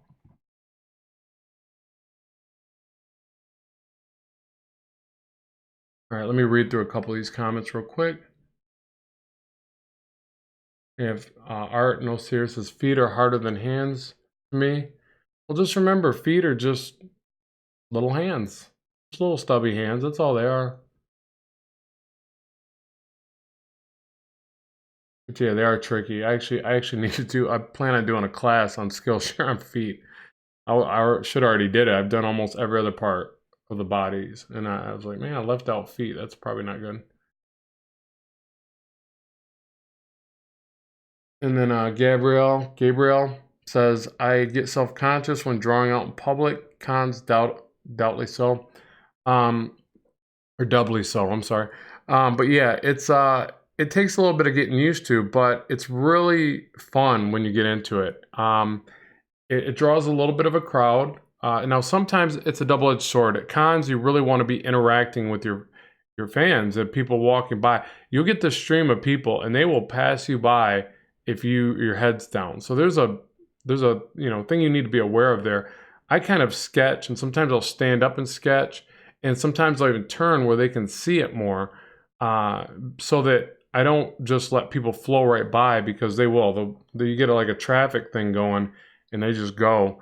But you got to make sure that you interact with them. Now, if you have somebody else there with you, definitely somebody that's a little more salesy and engaging, then you can sit there and do the drawing, and then you can be referred to as the talent. You know, it's like, hey, you know, who did all this? So the one person's kind of selling. They're like, oh, did you do this? No, that's this guy over here with his head down in his notebook, you know, or his sketch pad.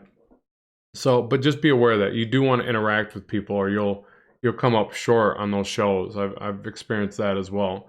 But if you can bring them into that engagement, like I saw one artist at a few shows back, they had their they had an end cap, and I'm sure they had made sure to reserve that, because the way they did it is they set up their easel, and they had their work facing outwards towards the traffic walking by, and you could walk right up and tap them on the shoulder and ask them questions. So they had a nice little presentation going there, so that was really neat. And I think eventually I'll probably start doing booths, and I'll set up, computer screen flipped around, and I'll draw, or I'll just set up the easel, because I really thrive in that. That's obviously why I'm on YouTube, because essentially you're getting to watch me draw now. But it is a little bit more difficult with people there, especially, they're, kind of moving around. Sometimes they'll nudge your art stuff, so if they're right by you, I used to do caricatures, and kids like start bumping you in your elbow, and I'm like, dude, she almost made me draw a line through this person's face, and I've been working on this for about 10 minutes. But yeah, there's some funny instances there, but the energy of it is pretty cool, and people love that. I mean, how cool is it when you go and you watch like Mark Silvestri or Jim Lee or one of them guys, and you get to peer over their shoulder? I've only got to watch David Finch draw, which was amazing. At his art table, I just got to see him sketching. And I think Portacio, I got to see. Actually, Walsh Portacio, I got to watch way back in the day, way back. I got to meet and talk with him a few years ago at Detroit Fan Fair. Awesome dude. Somebody else you also want to check out on Instagram. And I mean, I'm sure if you watch the channel, you already know about Walsh Portacio, but amazing person. He was really nice. I bought a print from him, and he just sat there and talked to me, and kind of critiqued my comic, Blackstone, and was really motivational about it. He's like, dude, go for it. You got to just put the time in, make the books, and go for it. He wasn't like, well, you really need to work on your anatomy, and you really need to, like, you're going to get those. You're going to get people that are like, well, you're okay, but man, your background just suck.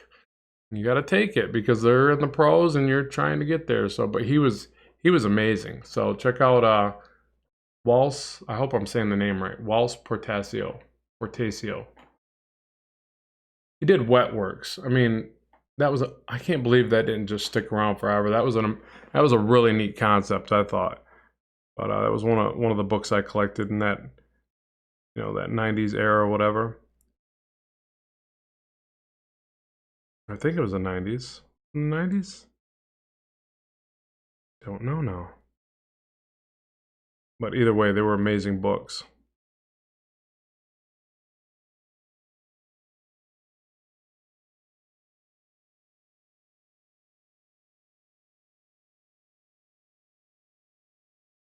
Yeah, that's a good one. I like what Art with Osiris says. I draw on the boss all the time. I would start there. I've been doing it since kindergarten. I don't care if people look at me draw. Yeah, you got to let go of it, because it's you want to share this stuff with people. It's so powerful. So if you're scared or embarrassed to share it, or you get nervous, it's not a bad thing. It just happens. I draw in coffee shops a lot. Like I'm a big supporter of Starbucks and Big B Coffee. I should probably own stock in those companies because I fund them on a weekly basis. And I draw on those all the time.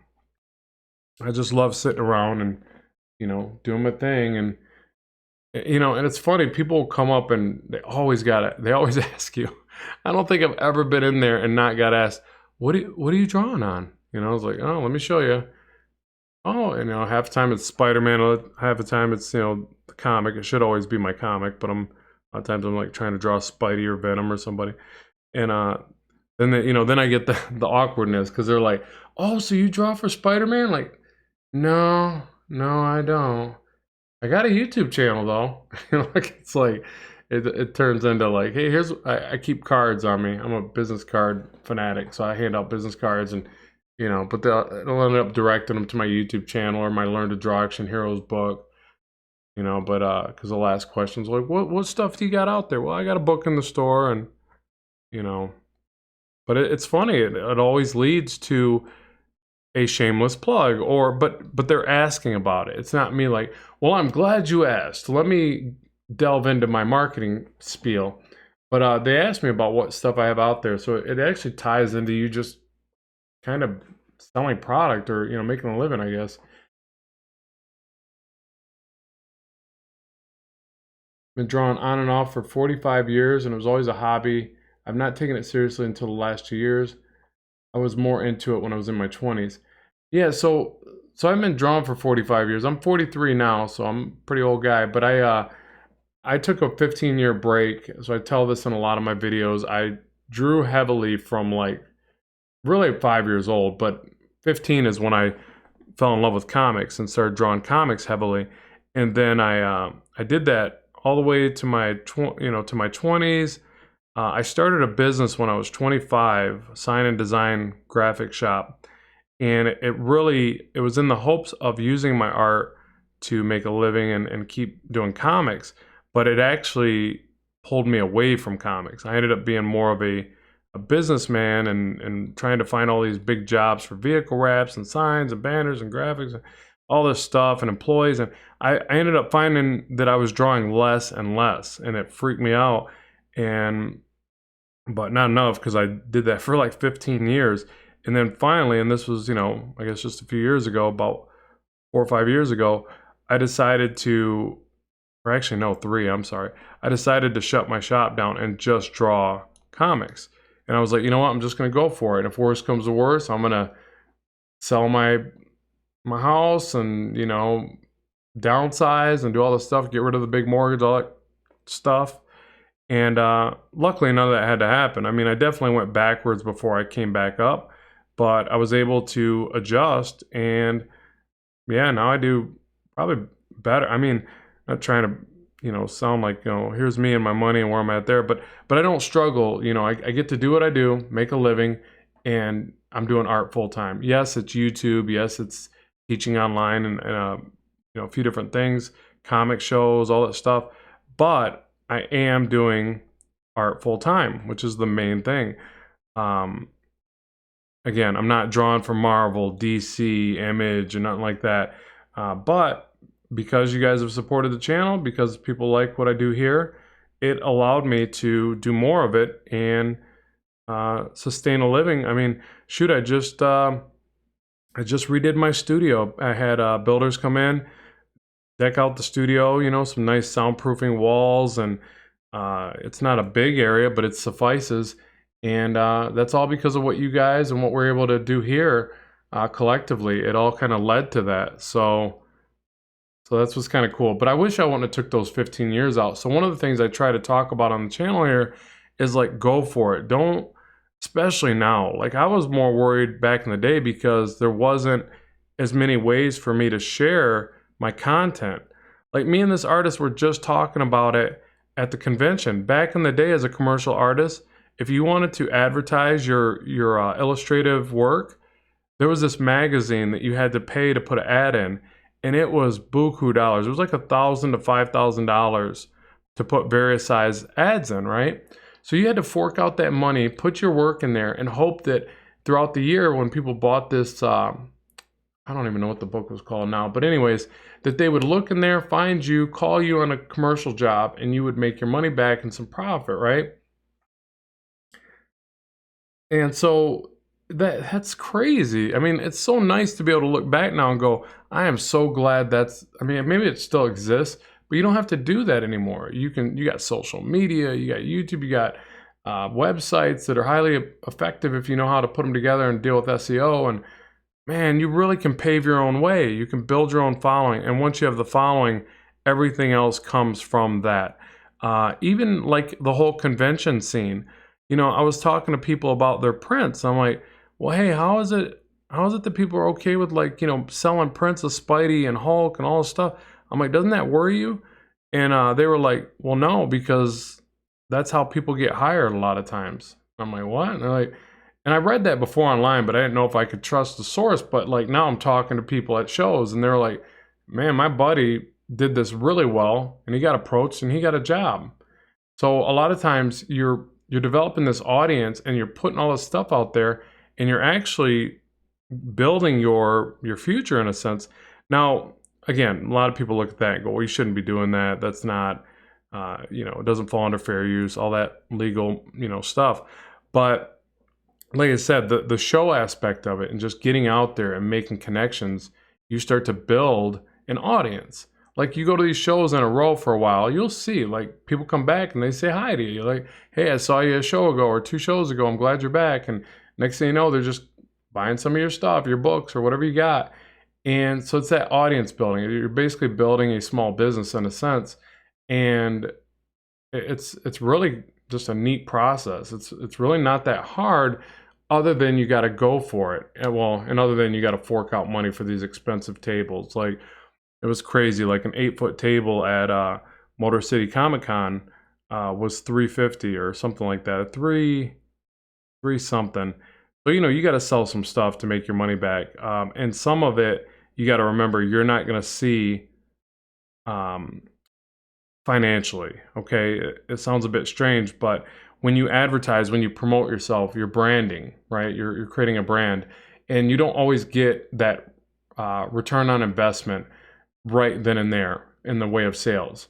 So sometimes you're going to pay out at a show and you're not going to make it all back, and that bothers a lot of people, and they go, oh, I'm not successful, so I shouldn't be doing it.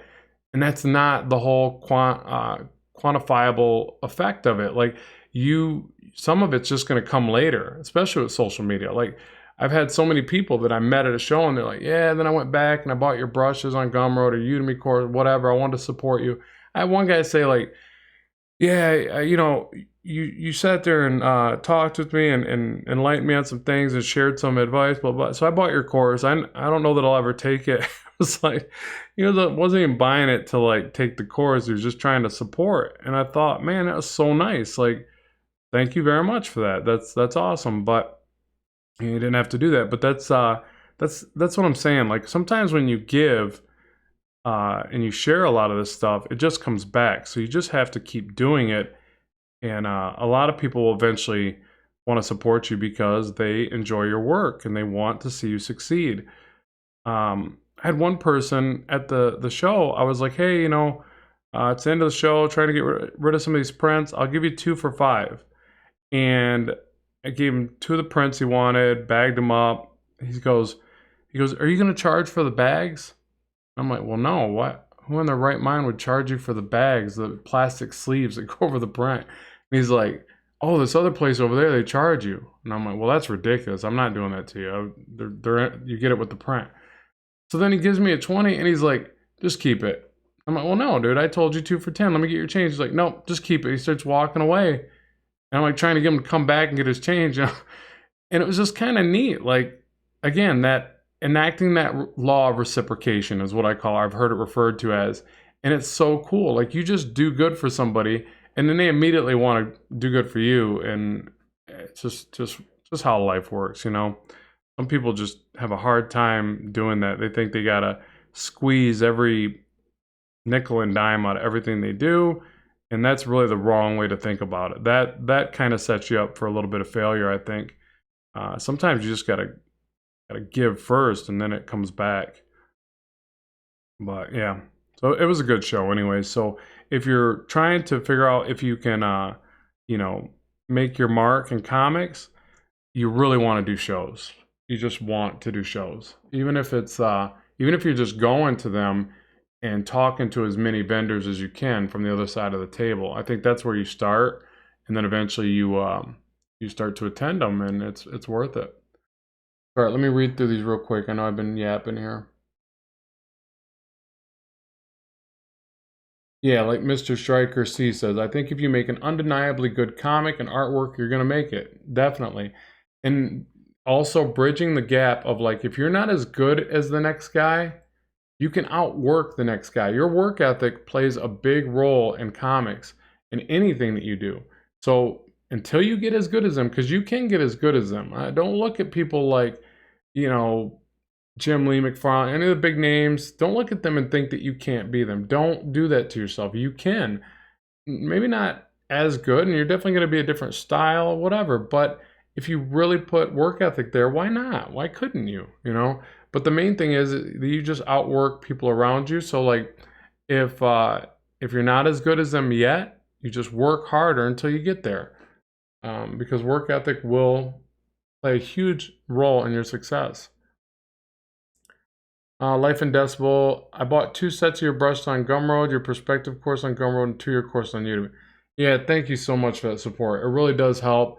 I just want you to know that, like, when you do that, you're supporting what I do here. So a lot of times I try not to promote that stuff, and I know I talk about it naturally throughout these streams and things.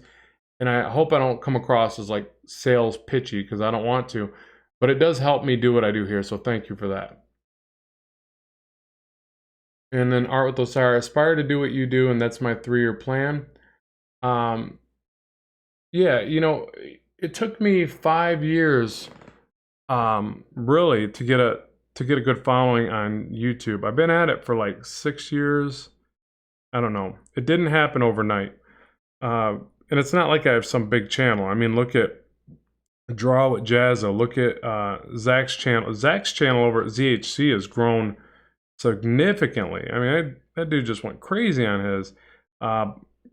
Box office artists, his channel's grown significantly. So I'm like a little guy compared to a lot of these guys. And I've watched some of these like come up with less subscribers than me, and then they just took off, which is amazing. High five to them. I'm happy and proud of them for achieving that. So I try to learn from it. I try to watch the content and see where I can get better. But I don't knock anybody that's able to achieve success. It's like they figured something out, and that's fantastic. But I have to figure out what I can do to grow it. And I'm actually pretty happy with even the size of the channel as it is. I mean, I didn't think it'd go like this. So it's cool that it's even here, because I do like the idea that I can be a little bit more personable with you guys, because if it gets too out of control, how am I going to answer all the comments? How am I going to, I can't even reply back to all the written comments at this point. So that is kind of the nice thing about it not getting too awfully big.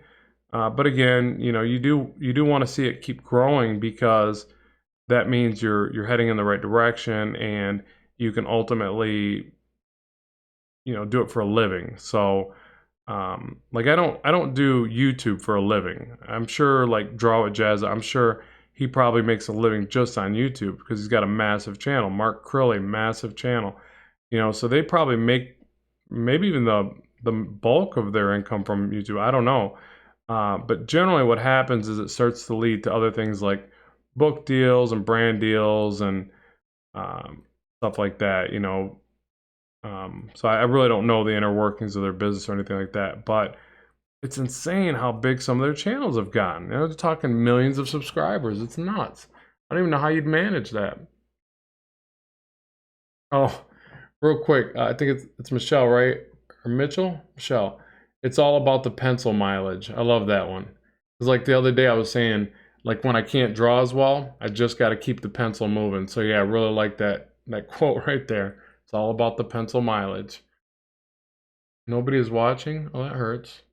What's that all about? Let's see. Trying to read through these again. Yeah, you're familiar with those guys and subbed. Yeah, I mean, I think a lot of it is like if you're subbed to them, like if you're subbed to me, you probably already got to be subbed to them, because their channels are massive. So, it's like and it's weird too, because I've had people tell me like, "Well, I got 100,000 subs, man. Comic art's a really small niche," and I'm like, "Well, I don't really see it like that, because I go to those conventions and I see tons and tons of people." But I get what they're saying in comparison to, say, sports or whatever, something else that's a lot bigger category of an, topic or whatever you want to call it.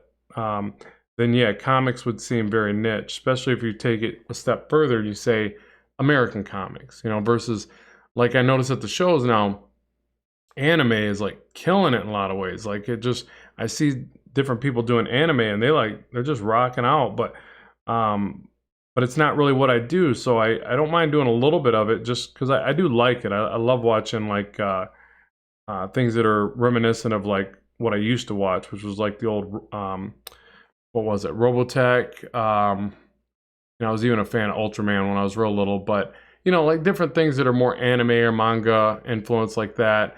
I loved Gantz O. If you guys haven't checked out Gantz O, keep in mind it's a lot more adult. Like it's kind of vivid and gritty. I don't know if gritty is the right word, but anyways, it's amazing. Flipping amazing. I've watched that thing 2 or 3 more times just because it gives me like some good motivation to even to draw, even though it's all 3D, but it's just the designs and the imaginative stuff in there is sick. But anyways, so I love stuff like that, but I just don't draw a lot of like anime per se. I'm in love with American comic styles.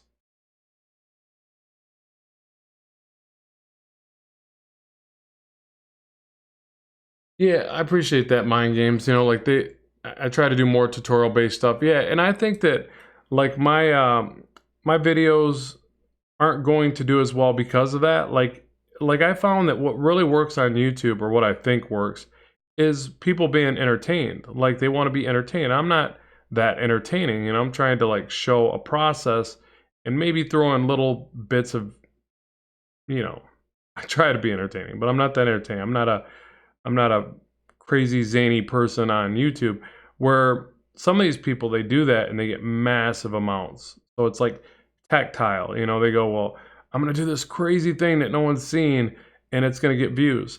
And that's all good. I mean, there's no harm, no foul. It's a good approach. That's not really what I'm setting out to do. I don't think that would really be my cup of tea. Like, I don't think I would excel in that way anyways. I'm just really trying to improve my comic art and share that process. So that's my goal anyways, is through this process of trying to get better for comics, and hopefully at some point drawn, like one of my bucket list things, you guys probably heard me say it, is I just want to draw Spider-Man. Just want to draw that book at some point. I don't have to be like on that title for years and nothing like that, but I would just love to draw a Spider-Man comic at some point in my life. Whether or not I'll get there, I don't know, but I'm gonna just keep going for it and slowly, getting better and better, and trying to figure out the path and sharing that process. And if it doesn't happen, it doesn't matter, because I'm gonna enjoy the journey, and whatever I learn through that journey is still gonna be amazing. It's already been amazing, and that's kind of been one of my my focuses, like just get my work noticed and get better and better and things like that. And it led to me sharing more work on YouTube with you guys, helping other people get better, which is awesome. It led to my online teaching. So again, you got to enjoy the journey. What's that saying? Like, it's all about the journey and not the destination. I totally agree with that.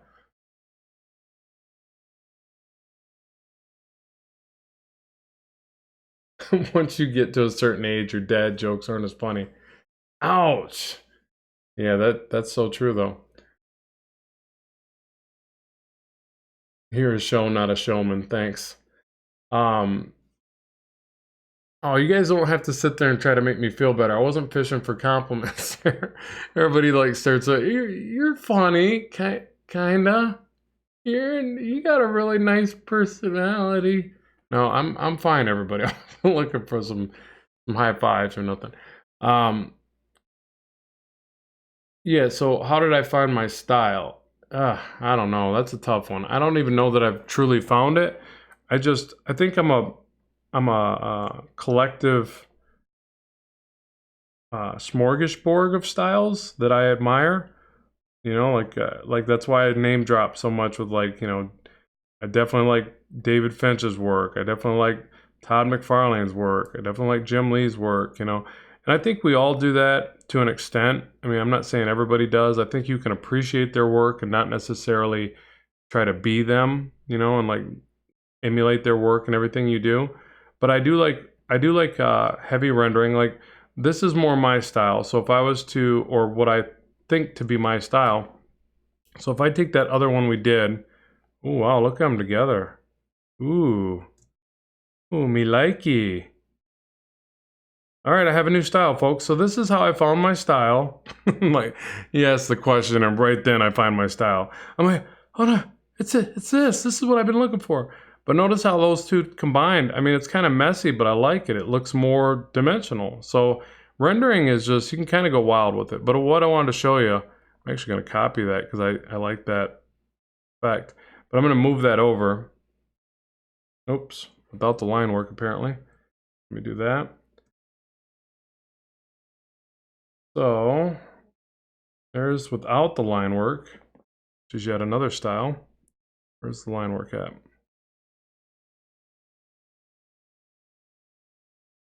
Yeah, but I think it's a piece process. Like, you find these little segments about what you feel works, and you incorporate those little bits and pieces into your work. And I don't think that's a bad thing. Like, I've definitely heard people kind of saying, "Oh, you shouldn't do that. You shouldn't try to draw like so and so. You know, that's a mistake." I don't think that's accurate. Like, where is my flipping line work? All right, that's without the line work. Where is the line work? I must have it down here somewhere. Yeah, there it is. Okay, so yeah, because I think the best way, one of the ways to learn is to emulate what you're impressed with. Like, so if you like a certain artist, you should try to redraw their stuff. Or one that I really like doing is inking their work. I love inking somebody that's better than me. Like, I do that all the time. I just did one. Well, I didn't finish it, but sometimes I don't finish it because I'm just kind of studying a certain series of things and trying to look for motivation. But I just inked over Joe Mad in one of my things on the iPad Pro, and I feel like it's so eye-opening because you're tracing their steps, and I hate to say tracing because inking is not tracing, but you're getting to add a style, your style, with theirs. And if you're not really figuring it out, like, you can't do, foreshortening, and you don't know how to render, and you don't know how to, composition's a big one. You say you suck at composition, then you should be inking over people that have amazing composition. I mean, why not? Why wouldn't you do that? That's how you're gonna get better, and you're gonna pick up little bits and pieces of their style, and it's gonna work into yours. When I was studying McFarlane when I was young, he was a person that turned me on to Bern Hogarth's work, and he was like, they were instrumental in my my development. He said something like that. I can't remember what he said, but then I was like, oh yeah, I got to check out this Bern Hogarth guy. And those books are amazing. And I immediately was like, oh, I agree. These are stunning, And you can see that in McFarlane's work. If you look hard enough, you can see some Bern Hogarth in there. So that's just how it goes, and it's not a bad thing. You should jump on board with that because that's how you're going to grow and get better. Those guys are amazing for a reason. Why not learn from that? So people get bent out of shape and like, oh, you're just trying to be the next so-and-so. No, it's like you really admire their work and you pay homage to it and you learn from it.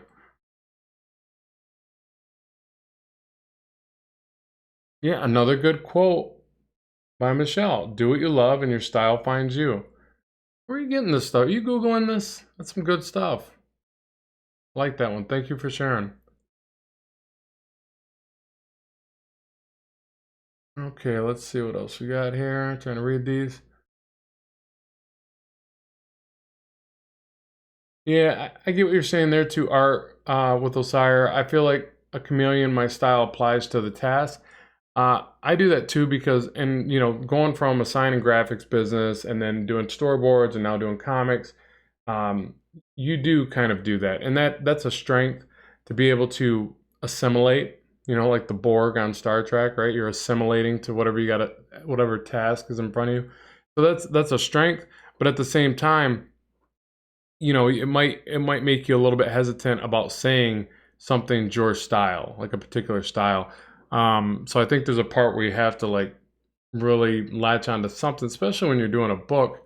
Or I guess that's what'll kind of shift about it. As you do a book, you're going to really find a style and adhere to it because it becomes a lengthy kind of, storytelling, a process of multiple pages and sequential work. So then ultimately you will kind of hone down to a specific style. Um, And then I feel like that gets compromised with time. Like you go, well, I gotta get faster. So like that's one of the reasons I do a little bit less rendering now, because I'm trying to get faster, but it's hard for me because this is really the style that I love. It just seems to take so darn long, but I think that's another reason why it's good to really find uh, an anchor if you can't draw fast enough, and also an anchor that reads your style really well, so that basically you can do a shorthand version of some of this stuff, and they kind of pick up where you left off, and they know what lines, like, you know, you can almost go like this, and they're going to translate these lines into these lines when they ink. I noticed that with some of Jim Lee and Scott Williams' work. You could really see like Scott Williams just knows what he means by a series of lines and just runs with it.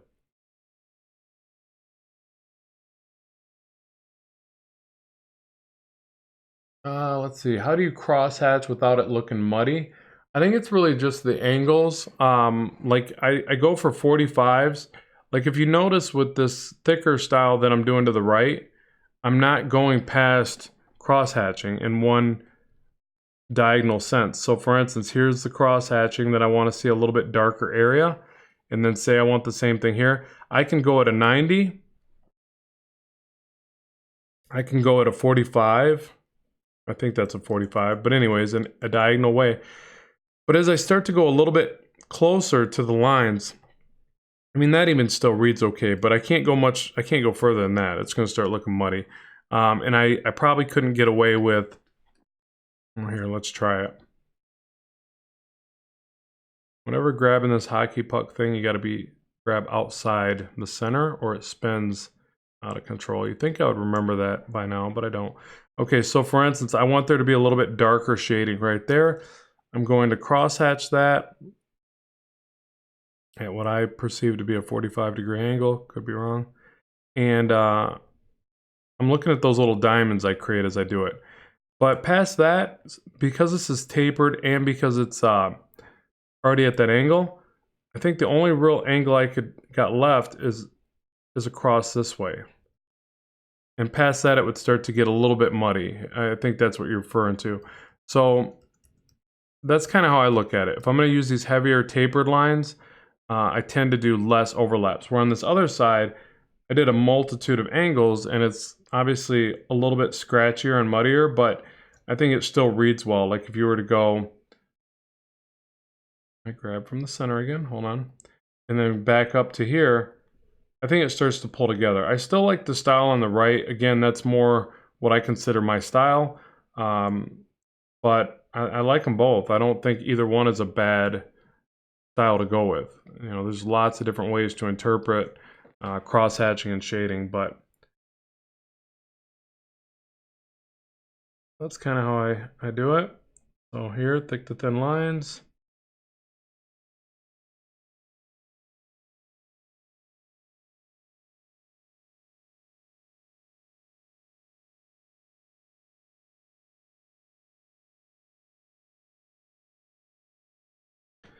And you know what I think I might do too? Let me know if you guys like this idea. I can post this artwork on my DeviantArt, and I'll include the basic line version, so that if you guys want to practice over that, you can follow along with the video and practice on top of that initial line work I started with.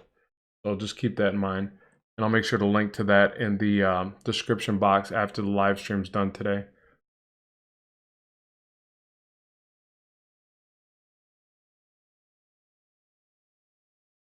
But I saw another comment there I needed to answer. What is it? Your DeviantArt has that sketch challenge to ink someone's stuff. I inked that Daredevil. Yeah, that's always, you know, it's always a great way to learn. I mean, I'll probably be inking somebody else's work in the next few days. I feel like I need to always stop what I'm doing and practice that, because it allows me to see what somebody better than me is doing and how to get better. So I think inking is a great way to do that.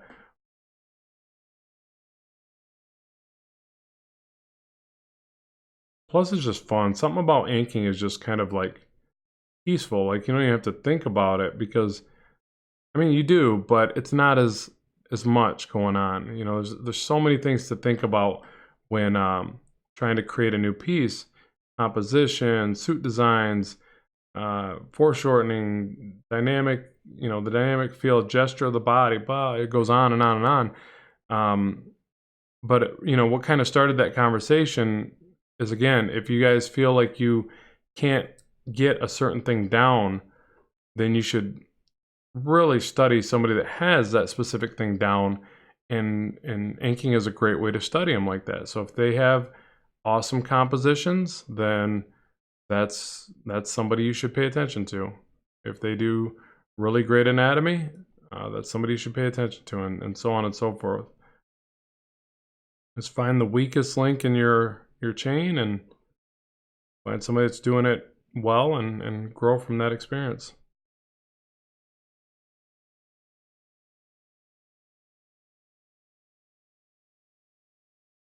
I really got to study the way the trapezius comes up to the back of the neck. I've been realizing that this is a bad area within my art. Likewise, these neck muscles. I just really need to pay attention to this area more. So, just so you know, I know that that is incorrect and I need to work on it.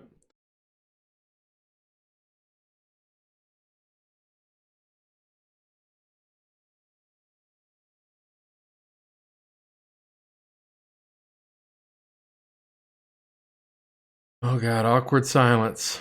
I'm running out of things to say. I never thought this would happen.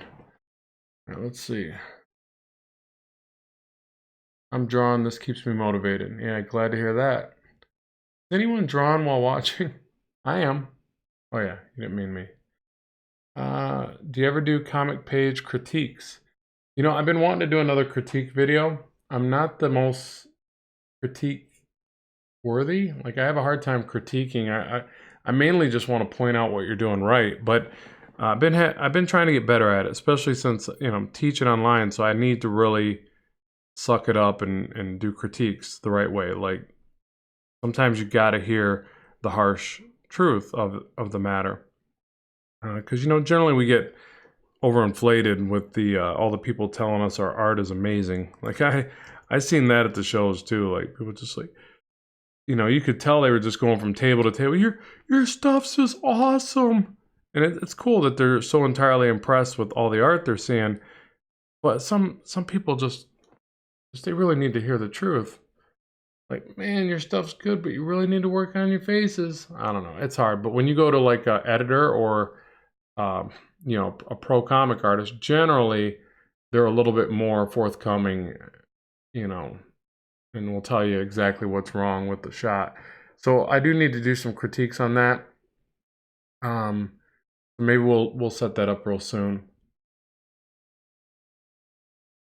Oh, nice. Tim Adams says, I'm drawing right now. I'm inking a Joe Mad sketch. Yeah, Joe Mad's work is definitely inspirational. It's so imaginative too. That's what I'm so glad that guy went from comics, made a cool video game. Like, because that's what's neat about latching on to an imaginative style and letting it flourish. Not, you know, not thinking, like, that's what bothers me when people get so caught up in realism when they're talking about comics. Like, let that go. To me, all the styles that really do well are the ones that latch onto the imaginative, creative process and the distortion and the caricature, and you know, they really they let it go and have fun with it, and it shows in his work. And yeah, that dude's a creative genius. He's done really well.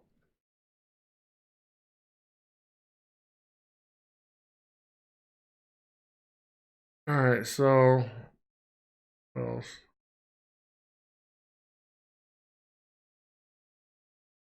I'm on lunch break, so I got to leave for at least 15 minutes. All right, I guess. Go back to work. I know it's so funny when people comment like that. I'm at work and I still pop in and watch your live stream. Thank you for that. That is my honor. I'm at work too.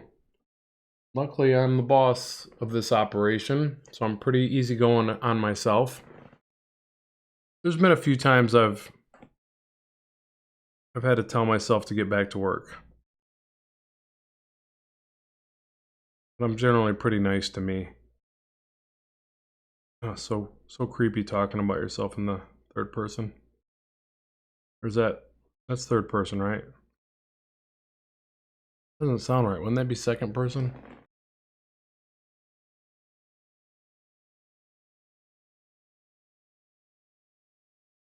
Yeah, good example, Mr. Striker C.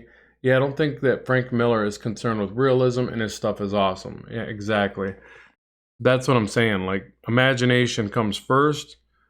Realism, it should be in there. Like, I want people to look at this and go, yeah, he kind of knows his anatomy. He knows where a chest go, where an upper arm is, but I get it. It's not realistic. Like, I'll just put a line right here and some little shading, and that's probably not where that muscle goes, or that divide of that muscle, but I'm gonna put it in there anyways.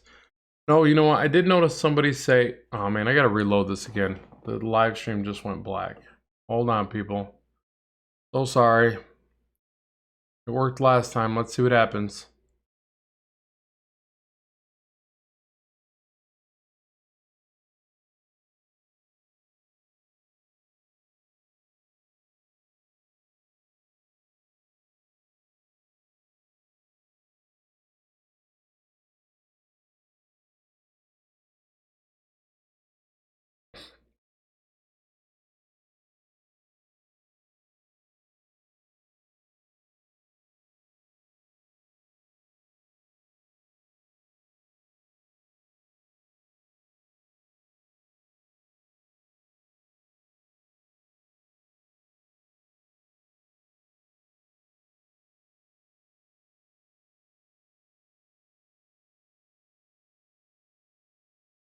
Okay, I think we're back.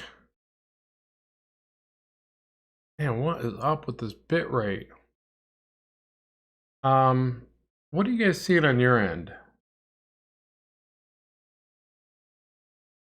Thanks, Mr. Vic. I come for the art and I stay for the ramble. Well, I do put the ram in ramble. My initials, folks. Just Google high res. Oh, gotcha. You guys are talking about high res on the pics. Is the video coming through okay? Because it's saying a really low bit rate. It's just, man.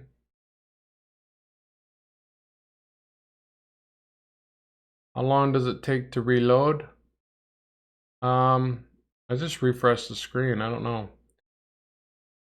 All good? Okay, I'll keep going then.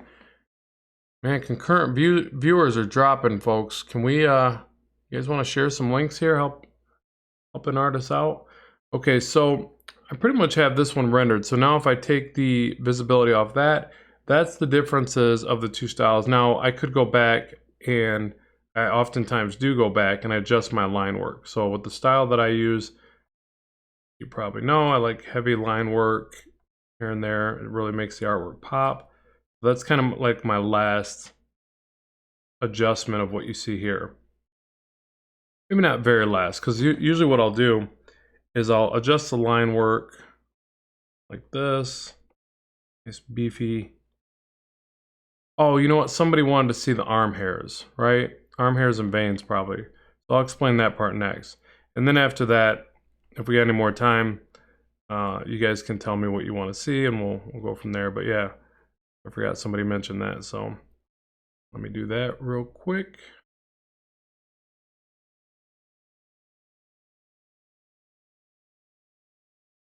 All right, so there's a little bit more line weight. I'd probably even go heavier than that. Don't be afraid to go inside the forms as well. Beef up some of those lines. It just, I don't know. Something I've noticed about my own work is that I'm just never really using as thick of lines as I should. You got to remember, this stuff almost always is viewed smaller, so you really have to beef up those lines to make it read well. So I don't know if you face that same predicament, but that's something I noticed within my own workflow. Okay, so now the arm hairs and the veins of the forearm. So let me rotate this.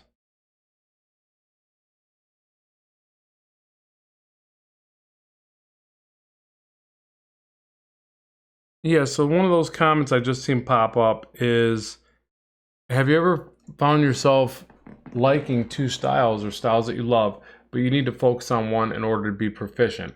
Yeah, definitely. That's kind of what I was talking about earlier, where I said that I really love this heavier rendering style like this, but I find myself in certain areas of the work and even wanting to shy away from it in the sake of producing a book on time, you know, getting more Blackstone comics out there.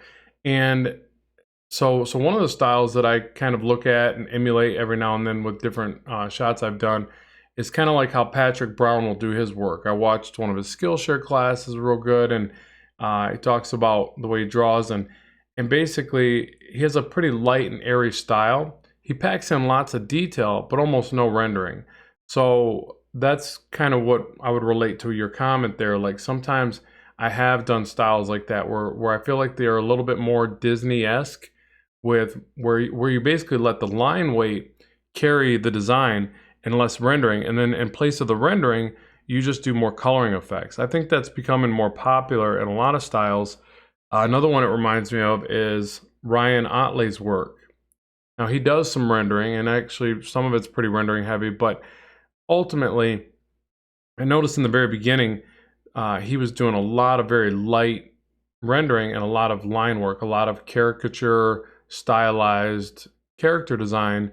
Very great stuff, very dynamic, but it was more efficient, I think, of a style, is the way I saw it anyways.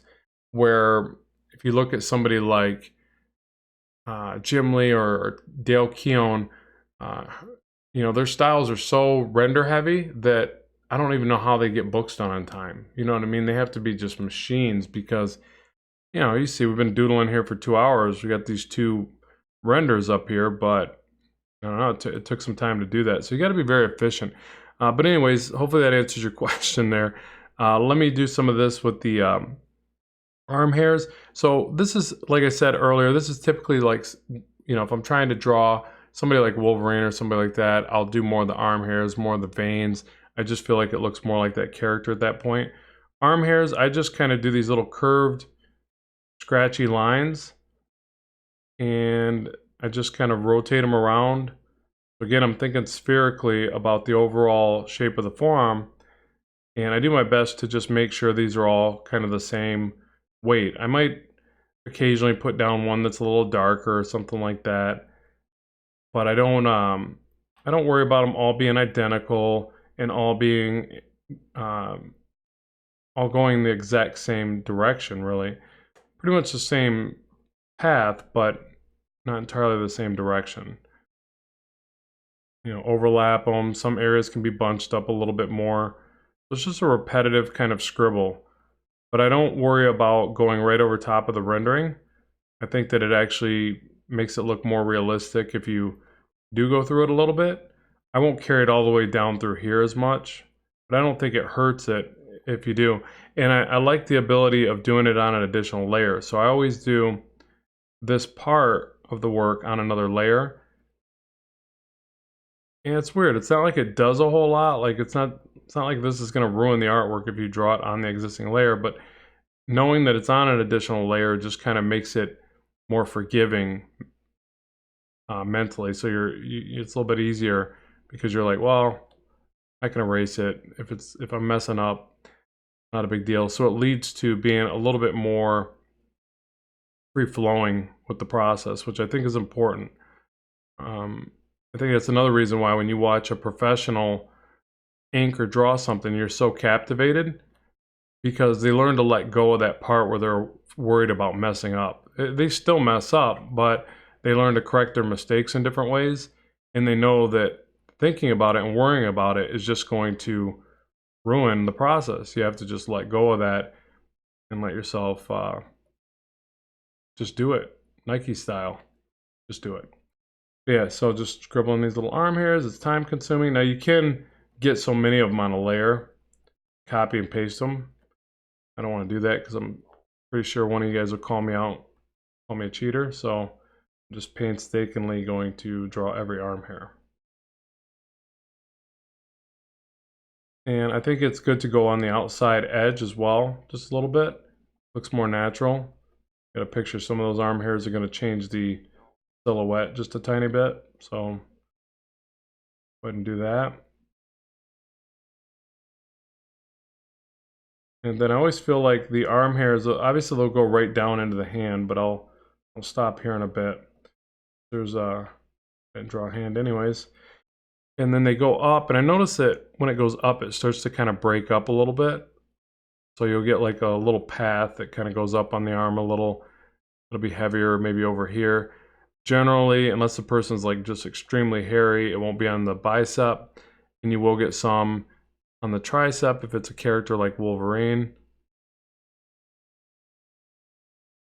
or somebody like that. You know, the hair generally will be on the back of the arm, and then it'll kind of dissipate or fade off as it goes around the arm. At least that's what I think. So something like that. So just like that, you've got some arm hair, you know. You can go all crazy with the chest fuzz as well. You know, generally chest hair, I go like this. I think chest hair is longer. No, I'm just kidding. Don't do that. Totally a joke there, folks. Maybe not a good joke, but a joke nonetheless. Okay, so now you could even add one more layer and do the veins. And I'm not going to try to make these veins like the way they actually are. Like, you got to study, you know, anatomy books and see the way veins actually go. But what I'll do is just draw through here and just kind of emulate where I think they would go. So I kind of act a little bit more.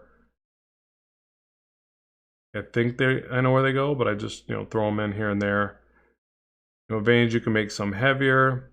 I think a good way to do them is to just make sure they keep turning. So try not to go too straight with them, and then try to make them inconsistent a little bit. Maybe one up here. So they're hard to see as I'm dropping in the white. Let me show you by putting in the black as well. So the way I think about veins is that you're just trying to create the shadow in the way they react to the surrounding forms. So as you have these bits of anatomy, these muscles, it's going to dip in, create a bigger shadow in the divide of the muscle groups.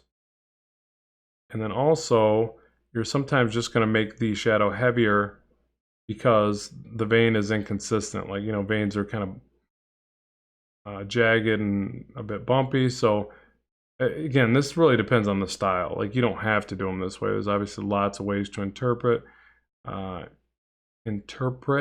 veins, and ways to interpret the word interpret, apparently.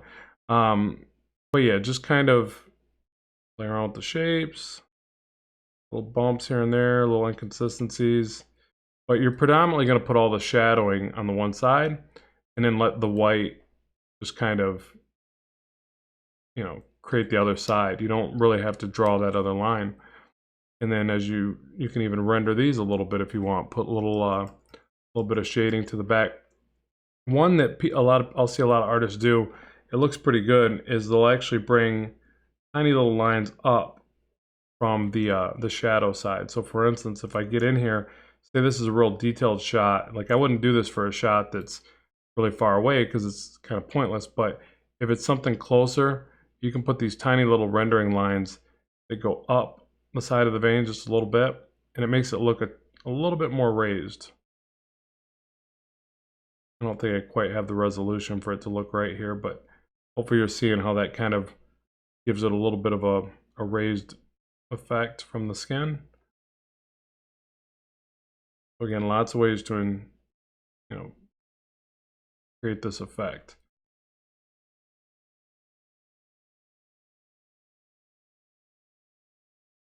And sometimes you can bring it out like that. I feel like this part looks kind of plain. Let's bring this out this way.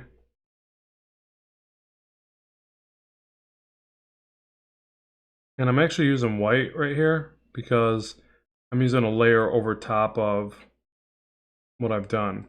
So, you know, you really could make the argument that it's under the arm hairs, and you could drag that below that layer if you want. But I actually think I like it the other way, so I'm gonna leave it above. Oh, what happened there? Mayday, mayday. All right, there we go. Okay, so, let's see, where am I at? Color, I got white. Yeah, so the white acts as a whiteout. Now just remember, when you go to export this, you're gonna export and set your layer to multiply if you go to color it. If not, this white will show through into your line work, right? But all you have to do is set the layer to multiply, and you can paint right through that. So just in case you weren't aware of how to do that. So again, kind of shade some of this. And put little hints to the other side. Yeah, and so on and so forth. So I don't really like those veins. They almost look a bit too straight up and down. Let me see what the other ones look like. I think I did them better than the other version.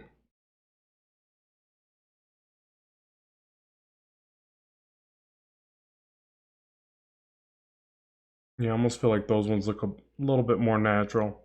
But yeah, so that's essentially how I would do it. And you see I put one up on the bicep there so you can kind of bounce around. But just look at muscle magazines for reference as you do that part. It'll probably help out a lot in the work.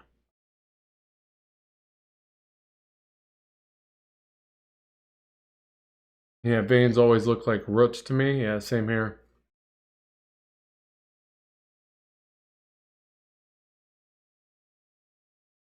All right, just reading through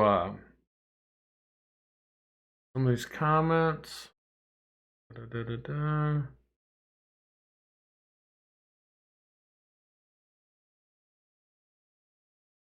All right, so I think, where are we at? Goodness, all right, at 2 hours. Where's it? Wow. Almost 2.5 hours. That's insane. So let me see. Is there any other questions that I can answer based upon this style? If not, if there's a couple brief things that I can address, I'll probably need to bring this one to a close in a little bit because we're already at 2.5 hours, which is just insane. So let me see some questions here, and if I can answer them, I will do so. Bad I don't have a drawing pad, digital drawing pad. Yeah, just work with traditional art and slowly save up for it. That's what I had to do. It's you know, I'll be honest though, I find myself going back to traditional a lot lately. I mean, you probably noticed on the channel I've even started to record more traditional art videos, and I don't even have the right setup yet, but um yeah, so you know, it's hand in hand. I don't think it's one or the other. Like being at the show, I just drew traditionally the whole time. It was just more natural with the show. But sharing work with you guys, it's so much easier to share it digitally. But it's the same process, same thing. So don't ever think that you have to hurry up and make the transition. It's not going to make you a better artist. It's just another way to create your art.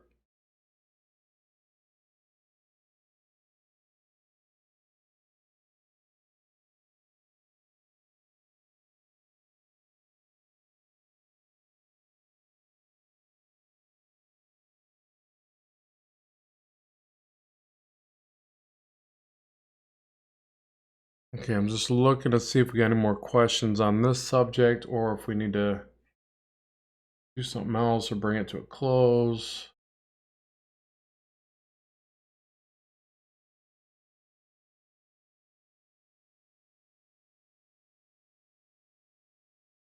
Yeah, you know, as far as like drawing realistic, I don't really do realism a lot. I mean, if I do, I kind of digitally paint some portraits. I guess I could consider that closer to a realism style. But yeah, it's not really my strong suit to be able to show you like what I could do for realism. I'll tell you, somebody to look out for realism is Chris Scalf.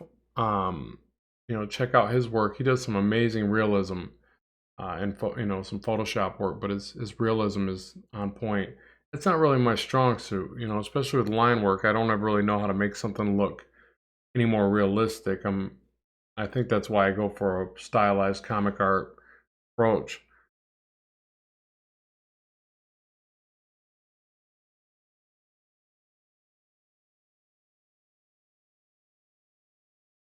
Yeah, I'm gonna be doing some inking on Bristol board pretty soon. I almost did one the other day, and then it's so hard to record my overhead setup.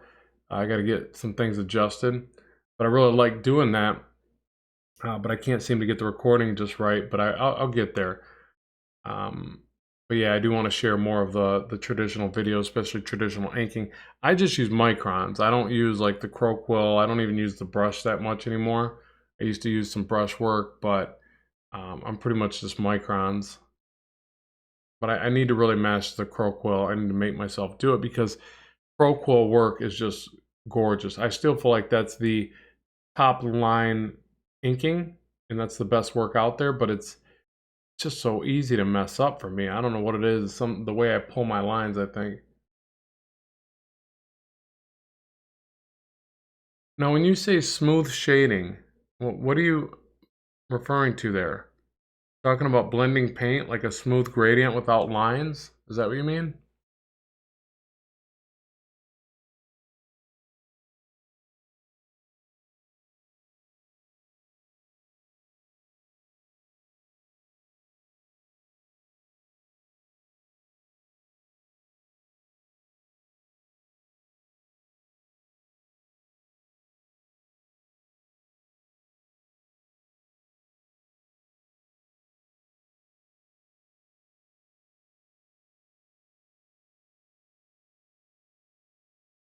Okay, yes, that's it. All right, smooth shading. Well, you know, like when you're trying to get smooth shadows, smooth shading, let's say we have a selection here. An egg, I guess. You're just going to use more of your airbrush, or you're going to get better at blending. But if you use your airbrush, you scale your brush up really large so that you can get a gradient effect. You're just going to shade that, you know, something like this. You're going to have a heavier shadow on one side like this. You have a very light shadow on the other side. Depends on where the light source is.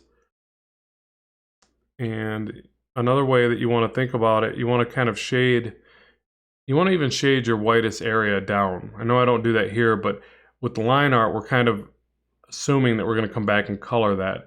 But with painting, you're generally going to even shade down your brightest point to a mid-tone or a gray, because you're basically, you know, if you ever take a photo and convert it to grayscale, you'll see there's almost no white. It's very rare. And then another thing you want to do is practice erasing back at times. So that's the beauty of layers. And you know, you might come back with white and do a bounce light. So now this immediately makes it look a little bit more like it's slightly reflective, but it's still more of a satin finish, okay? And then if you want it to look more specular, then you're going to introduce, what brush can I use here? Oh, no, can't use that one. I don't know why. You're going to introduce a hot spot. So notice as soon as I add this little glare like this, it starts to look specular, okay? So if I do that over here, I can't really add it there because I don't have a background yet. If I had a background, I could make a little specular highlight here, but since it's against white, I can't do that. So does that kind of answer your question? I mean, that's just one way to do a soft shadow. There's other ways, is in blending your paint. But if you're really going for a soft, evenly shaded effect, you're generally going to use your airbrushes for that.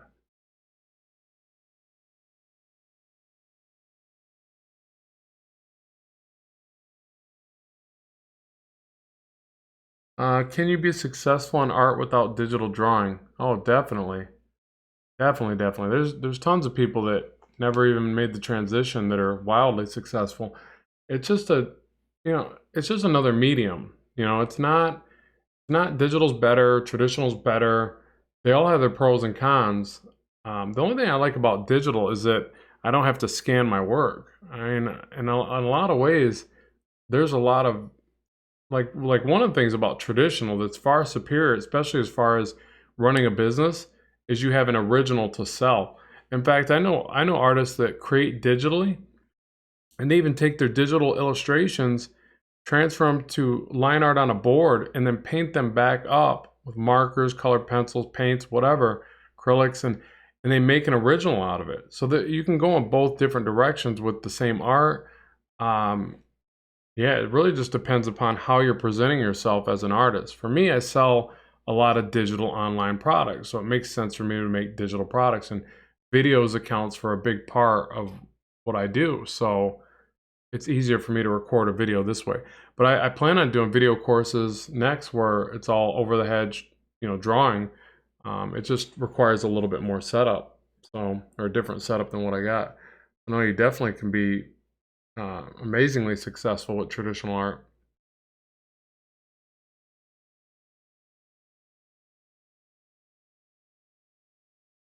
So mind games, I draw with pencil on paper. So is it good to practice with a gray picture? Yeah, you should always study photos converted to grayscales.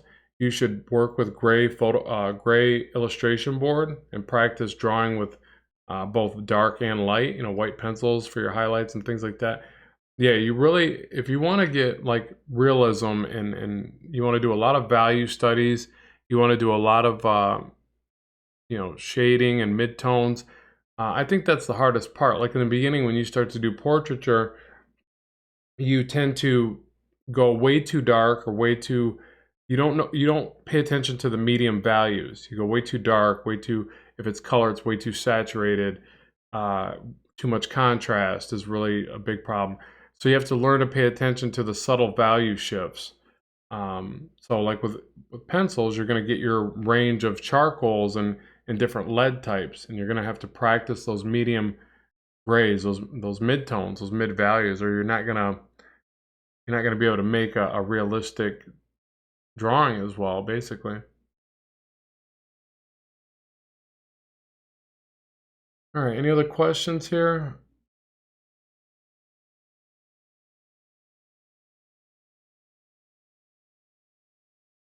Get a hold of Mike Miller or Elliot Fernandez.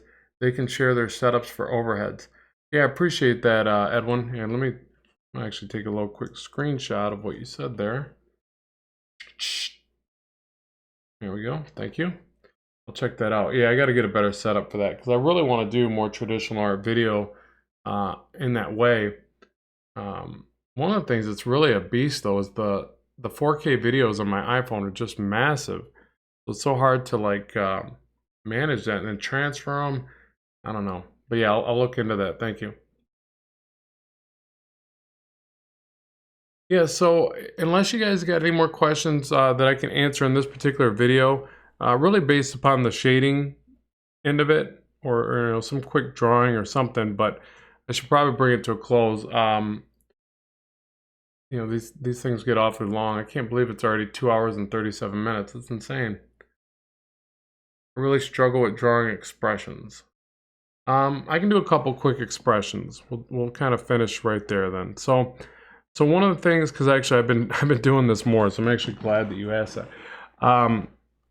One of the things that I've been doing lately with expressions is getting in an immediate basic version of the expression. I think this is so important because, all right, so for instance, when I teach lessons, I got lessons on how to draw heads, dividing it into thirds. That's one of my bigger videos on the channel, so check that out. And how to draw the Andrew Loomis way, things like that. But what happens is by the time you kind of set up the head, so you go like, well, here's a sphere, and I cut the sides off, and I divide it, and I extend it. I find my quadrants over here. This is like a quick, I'm gonna run through it really fast. There's the jawline, there's the head, there's the neck, and you do all this dividing, subdividing, and finding planes of the face, and this is really messy, right? And you find out where the eyes go, and the bottom of the nose, and the mouth. This is all fine and dandy, but what I tend to feel with my own personal work is if I do that first, I tend to get a little bit more of a lifeless expression on the face. Now, I don't know if that's just me, and I'm basically, not, I'm not looking into it far enough, and I'm just kind of like getting stuck on something. But what I've been doing lately, and what really helps, is I'll just start with the expression. So if it's a very exaggerated expression, I think you need to start there anyway. So for instance, if I'm doing the one eye wide open expression, the one eye squinted, right? I'll start right with those shapes. A big wide-eyed expression, one squinted, one eyebrow down, one eyebrow up. Okay, this is obviously really exaggerated, but I learned this when I did caricatures for years, that it was always better for me to do it this way. Then I get in a nose shape. I'm not even worried about this being the real nose, actually. I'm just kind of getting at a basic length of the nose, and I kind of draw that. And then maybe they're like grimacing or grinning their teeth a little bit. So I have one side up higher, the lip coming together like this, teeth coming together, a little gap in the teeth right there, and bam, that's pretty much my expression. Can't talk. My expression, okay? But I do that first so that now, as I, do everything else, I can not lose this portion of it. So then I'll, figure out where the position of the eye is. That. I'll start to figure out, this is obviously an angled face.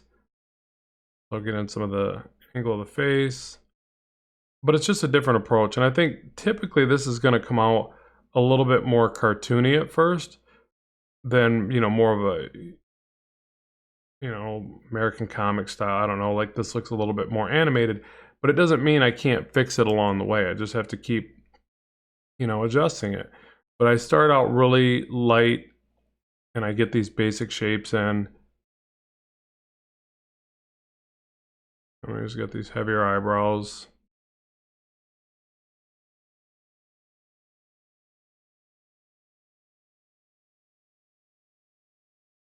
The ear goes over here somewhere. Start with the disc shape. Get the hairline in there.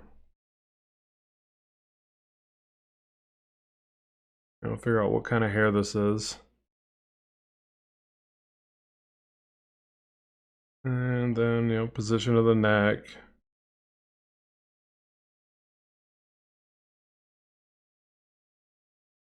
And maybe just kind of like get a shoulder up and so on and so forth. But essentially, I'll start with the expression. So the reason why I think this is so important is because, like, if you're struggling with a certain thing, it's the same reason the same reason I do this is the same reason, like, when I go to do foreshortening, I put the hand up first. So, like, say he's got his hand out and he's kind of like, I don't know. Let's just kind of throw in a hand pose and then go from there. Maybe he's pointing up or something. But like when I'm doing foreshortening, I do the same thing, the same approach as I did with the face. I get that in there real quick, the thing that's up front, and then I work back. And it doesn't, this is obviously very skewed. The head's way big. It's kind of awkward, but the beauty of digital is obviously it's real easy to kind of keep maneuvering this stuff around, make adjustments until you get it right. But like I said, with the expressions, I think that it comes through better if I put that in my work immediately, and then I just keep adding to it, and I keep soft erasing and redrawing, then I'll get to what I want to see on the page here. Come on. My soft erase is always really slow when I'm live streaming for some reason. The eyes are up too high, so I just keep, nitpicking at this point. I'll say, well, the face is too big, too high, needs a tilt, whatever.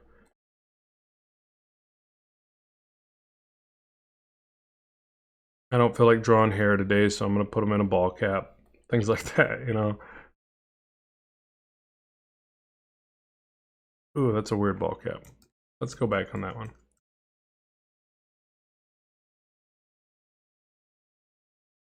Backwards. Backwards is always easier for some reason.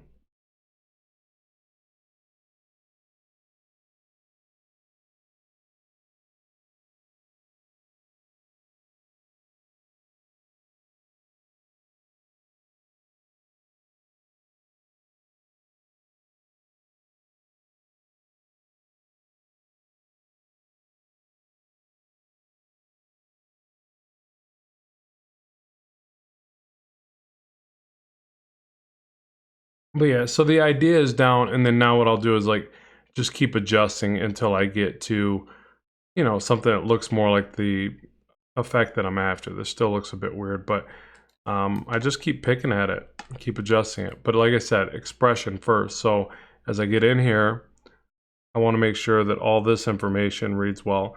I think it's just kind of the way it has to be. Like whenever you're trying to get a certain thing through on your artwork, you have to just put that up front. So if it's the, you know, if you want a really good up close face shot, then you're gonna make sure you draw the face in as best you can, because it's so important for that shot. And maybe some other stuff is secondary, like say there's any sort of background, then that becomes secondary. You make sure to get this in first. But yeah, this is always how I did my caricatures, and I always have to warm up on faces anyways. Like they're just they take a little bit more concentration for me, but once I do a couple of them, I generally start to get in the zone.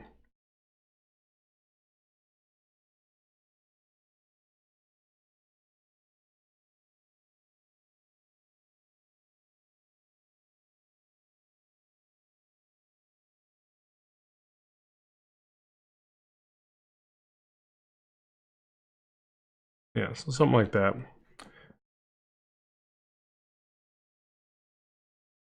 All right, let's try another quick expression. Uh-oh. Did the stream just end? Oh, never mind, it's my crappy connection. Oh, all right, sorry to see you go, Sire. Thanks for being part of the stream. Okay, and let's try one more. What's another popular expression? Let's see. But yeah, I've been doing that more, and I like it. So another way to think about it too is like the shape, just really the shapes first approach to faces. So let's try this one. Like, you know, you do these shapes. I can't remember the names, parallelograms or whatever they are. That's probably not what they are. I suck at remembering my shapes, but these shapes like this, and then a diamond shape, or not diamond, goodness. I'm getting tired. You know what, let me take a sip of my coffee. That's what I need.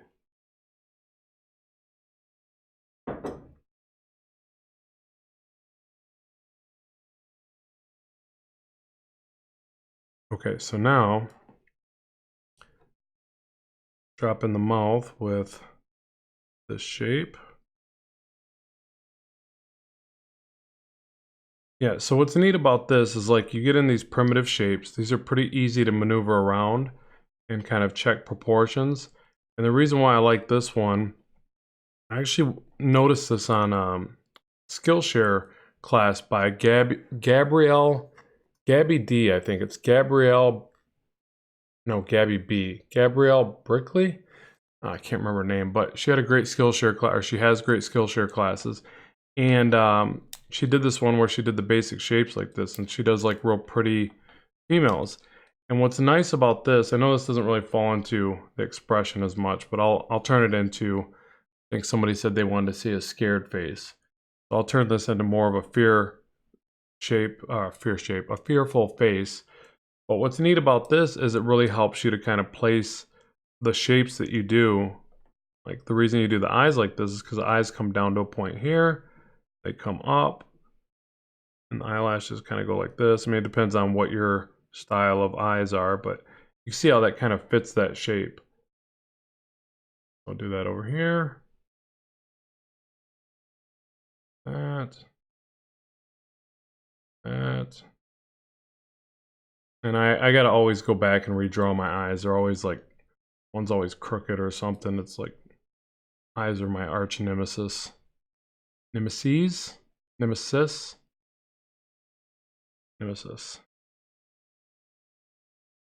Okay, so something like that, and then as you do the nose, you know, you can do the circle for the nose like that, and then the, what are these called? Hoods, flaps, nostrils, something like that. And then I always, and that's really small obviously, but fix that. Nose job, like that. And really the nose is generally the height of the eyes away. So if you were to turn this eye like this, it's gonna look really weird, folks. It's generally that distance away from the eye. Quick tip for you. And then the mouth, same thing, the top lip, fit into this area. Just have to sculpt it in now, you know, just kind of make it look a bit more organic. The bottom lip, just remember it tucks under the top lip, so it comes up and under that top lip. And the top lip generally will curl back. Now we want to do fear, so right now she looks like she's smiling, so let's get away from that. I'll just duplicate this because we're gonna do fear. Now generally fear, you can, oh, not this guy again. Goodness. What's your deal? All right, how do you ban this person? For life. For more, putting timeout? No, I want ban. Hide user on this channel? Can I just ban them?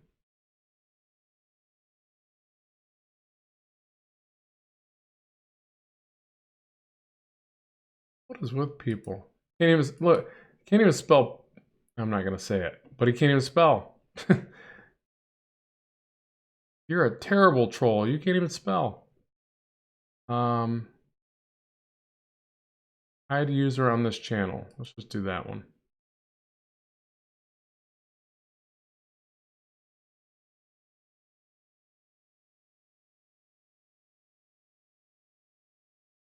Okay, I think we got rid of them. Sorry. Oh, thanks for reporting them, Nestle. He makes some interesting points, though. Nice. Nice. That was good. Okay, so back to this. Man, I don't even know how long that was going on because I was over here drawing. Who knows how many times he got vulgarities out before I finally paid attention. Okay, so a big part of drawing fear is that you got to show the full iris. Okay, so if I take the iris and I put it like this, she doesn't look very scared. She looks sad because she has a crooked iris, but she doesn't look scared. If I take this and it's smaller and there's white to both sides, it immediately looks like fear, excitement. Now, obviously, I didn't really open the eyes as wide as I could have for that. And changing the mouth will also significantly increase the fear factor. So let's do that. Let's start with, so in this case, we'd probably draw, what do they call it? The O face, right? Something like that. And then, again, kind of working the lips. They're gonna thin out now. I'm gonna taper, actually kind of point outward just a little bit. And I think the part that makes this tricky is really knowing where the jawline is. And you see we didn't establish that with like the Andrew Loomis method where we draw the face first. So what you have to kind of think about is, okay, if I do this, if right now it looks like both the top and bottom lip are equally raised and apart, or one raised, one dropped down. But what you have to think about when you render this is that our faces don't really open like that. We have a pivot point from our jaw, which would be somewhere back here, and the jawline drops down and away from the top, what is it, mandible? So, or mandible maxillary? I don't know. I'm not gonna say the terminology because I'm gonna slaughter it. But what I mean is, like, you want to kind of show that with the teeth. They're gonna get some of these teeth that look in, like you could see them receding back into space, and then you get the four front ones. That, maybe the tongue here. So this looks like a little bit more of an expression of fear, but generally you're gonna get like one of either the top lip or the bottom lip is gonna be more of a straight view. So I always recommend drawing stuff from the side for this reason, because it kind of helps you to realize, like, you're not drawing the mouth like this so much. I mean, I guess you could if it's a really extreme fear, then maybe you get somebody like that. But I mean, that's like extreme, right? So generally you're going to get something more like if their bottom lip is level to the viewer, and this happens with fear as well. Sometimes the character points their head back, right? You might get something like this where the bottom lip is level to the viewer, but then the top portion of the head is going back. So it's more like this, not like this. You know, just based upon the way our mouths and heads open. Hopefully that makes sense. That doesn't feel like I explained it very well, but I gave it my best effort there.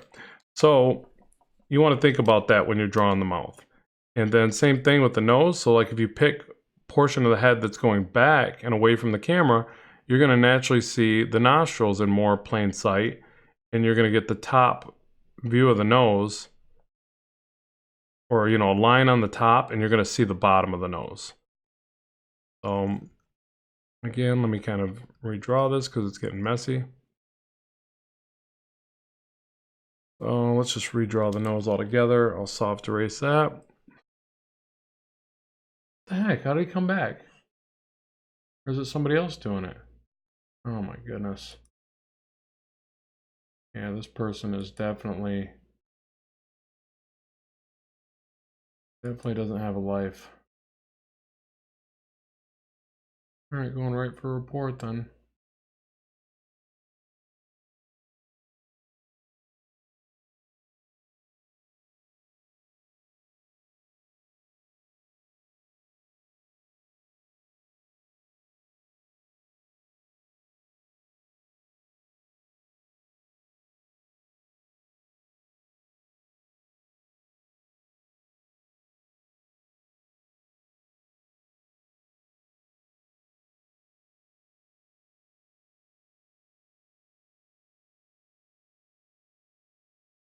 Man, crazy. Okay, sorry people. I'm trying to explain this, and then we got this troll just spamming the feed.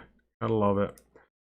Anyways, okay, so as you do this, you're gonna also look more up under the nose. So you're gonna move these shapes. Do something like this.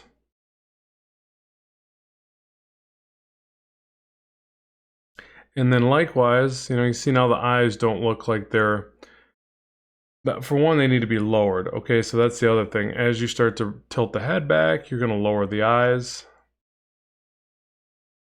And you're gonna change the way we look up into the eyes. So maybe the eyelashes are down more, I think.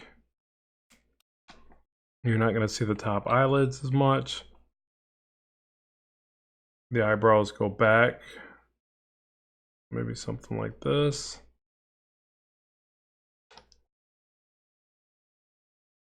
Hopefully you can see, you just keep having to nudge these lines around until you get to more of a fearful look. I think the best way is really to draw a basic perspective.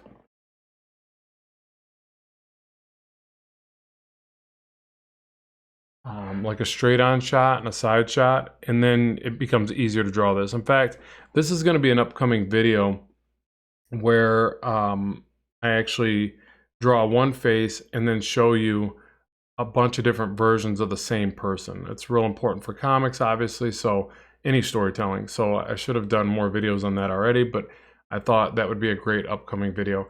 And the live stream went black again, so forgive me, I gotta refresh this. It's probably gonna shoot you to a commercial or something, I don't know, but let me refresh this because I'm missing some of these comments again. This live stream has been riddled with problems. Hold on 1 second, and I'll be right back to finish off this face.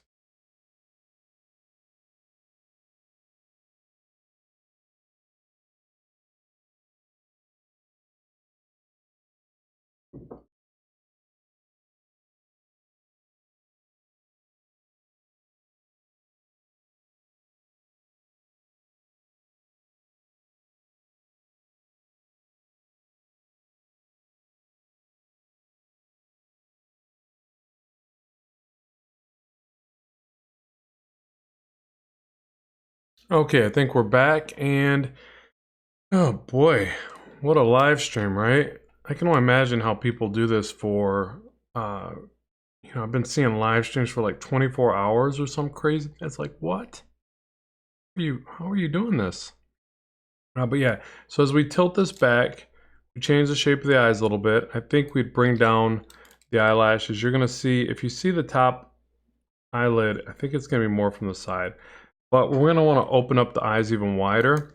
So you can do that obviously by adjusting the curve up to the top middle. Now the other thing is this, if the face is more tilted back, again, the bottom lip becomes more straight to the camera. The bottom eyelid becomes straight to the camera, or more straight. So you might do an eye where the bottom eyelid is still to a curved line, but then the top eyelid shows all that curve. Something like that. So you change the shape of the eye based upon that lean back kind of effect. Then the further back it goes, that part of the nostril or whatever, the sinus area comes up more. The cheek starts to come up more. So again, just be aware of that all these lines that you start with initially will shift based upon how far back the head goes. The nose will start to come up higher and higher towards the eyes as the face is really tilted back. So it's just really the preliminary work that you do here that gets you ready for, detailing. That's why a lot of times you'll have something that you think is looking good and you're going and going, yeah, it's gonna look good, it's gonna look good, and then you finish and you're like, it doesn't look right. Because you weren't adjusting enough of the preliminary lines to get it accurate enough. And the rendering doesn't always save it. It'll save things that are close, but yeah, if some of the basic shapes are out of place, then it's just not going to work. And we notice it, I think, a lot of times even more on female faces. Like that's kind of the thing about beauty. You got to really get good at placing the lines and the proportions, or it just won't read as pretty. Okay, so say something like that, and then we drop in the irises, and they're very, they're in plain view. Like there's white of the eyes to the top and bottom. And the pupils, right dead center, something like that. And then all of a sudden the character looks more, more like they're in a state of fear. So eyes are really wide open, eyebrows are tilted back. We'll just do a basic face shape.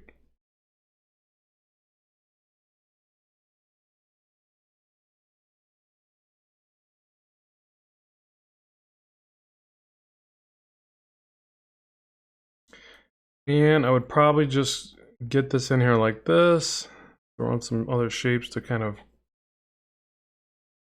figure out why this looks off.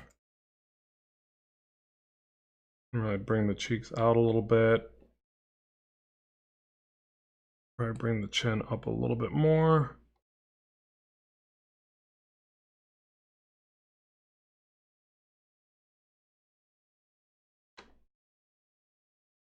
And when in doubt, just some hair in there to kind of distract away from the bad face shape.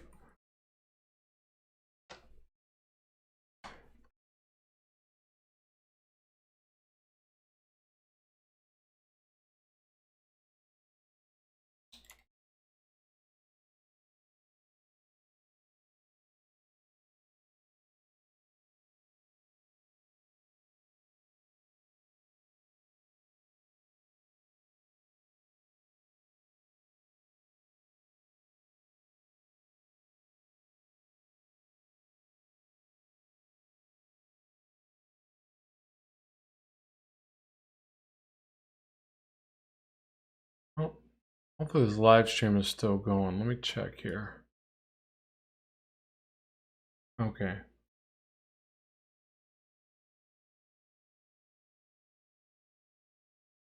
Rob needs mods. Hashtag. I like that. I know, I probably do. I don't even know how to keep up with this. Not to mention with that troll popping in. I think it got in my head. I can't draw now. Thanks a lot, you troll. Ooh, you karma. Karma's gonna get you. Whoever you are. Trolling me. Alright, so... But yeah, so you see this is pretty crude, but I would just keep, again, soft erasing and redrawing. But I think without the distractions, I would have did a touch better. Here I go, trying to make excuses, folks. That's the other thing that you learn to do as an artist, okay? Nobody gets better at excuses than a professional artist. Or any artist for that matter. Okay, so yeah, so like basically then I'd start to render over this, give her the bigger, thicker eyelashes.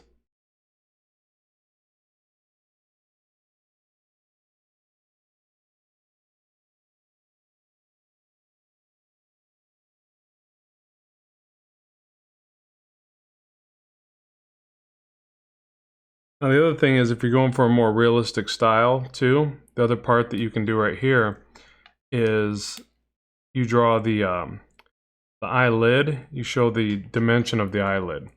So I don't do that as much in my own style because it's more of a stylized feel. I kind of do it by adjusting the other things around it. But you just got to remember that when an eye is open and tilted back, you're actually going to see the eyelid. It's actually pretty thick. So in realism, you do add that because you're going for that sense of a realistic eye. It's more like this, but again, I go for a stylized feel, so I just use these heavy lines to kind of trace the eyes. Again, you might bring the... And really, when the head starts to tilt back, even the raised eyebrows are going to actually be lower. So the more head tilts back, the forehead's going to appear more shallow, not as far back, and so are the eyebrows. Come on.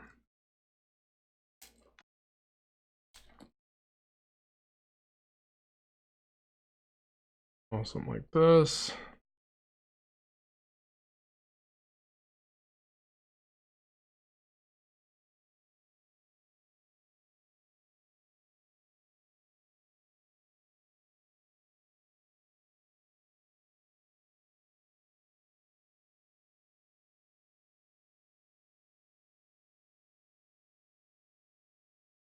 All right. Awkward silence, I know it.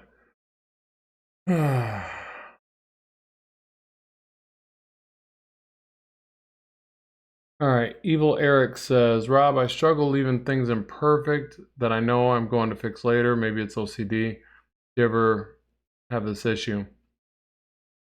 I struggle leaving things imperfect that I know I'm going to fix later. I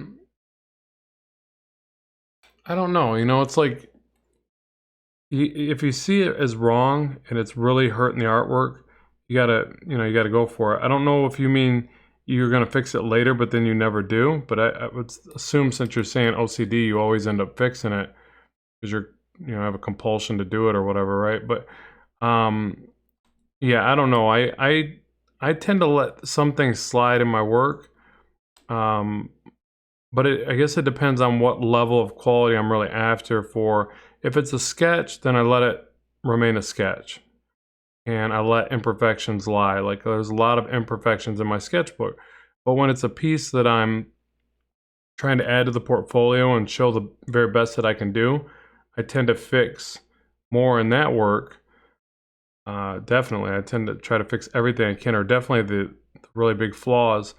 Because one of the things that happens is after a little bit, those flaws just pop out. You know, like there's a Spider-Man piece that I did, and I thought at the time it was pretty darn awesome. Like I still think it's one of my better pieces, but man, there's some gaping flaws. Like even the symmetry of Spidey's head and the body pose is really off, and I didn't see that at the time, which is so weird.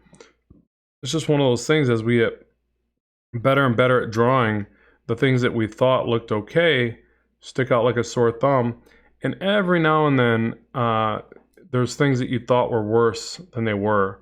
And you look back and go, wow, I really was actually doing okay there, but I remember not thinking this was that good of a piece. That's actually more rare, I think, at least for me.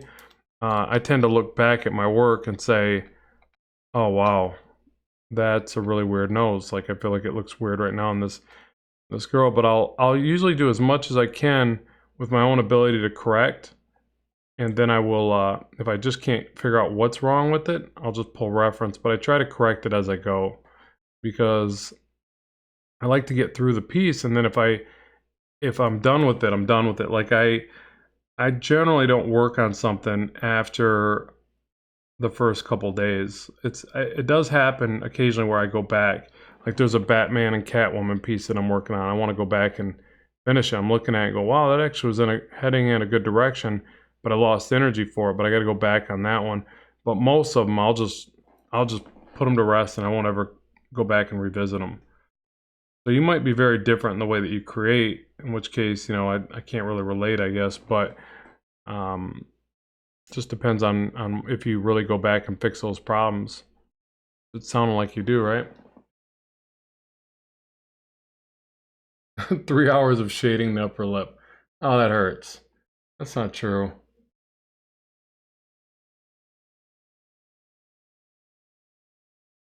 Are you saying that's what you do? I think you're saying that's what you do. I'm like, oh, he's talking about me.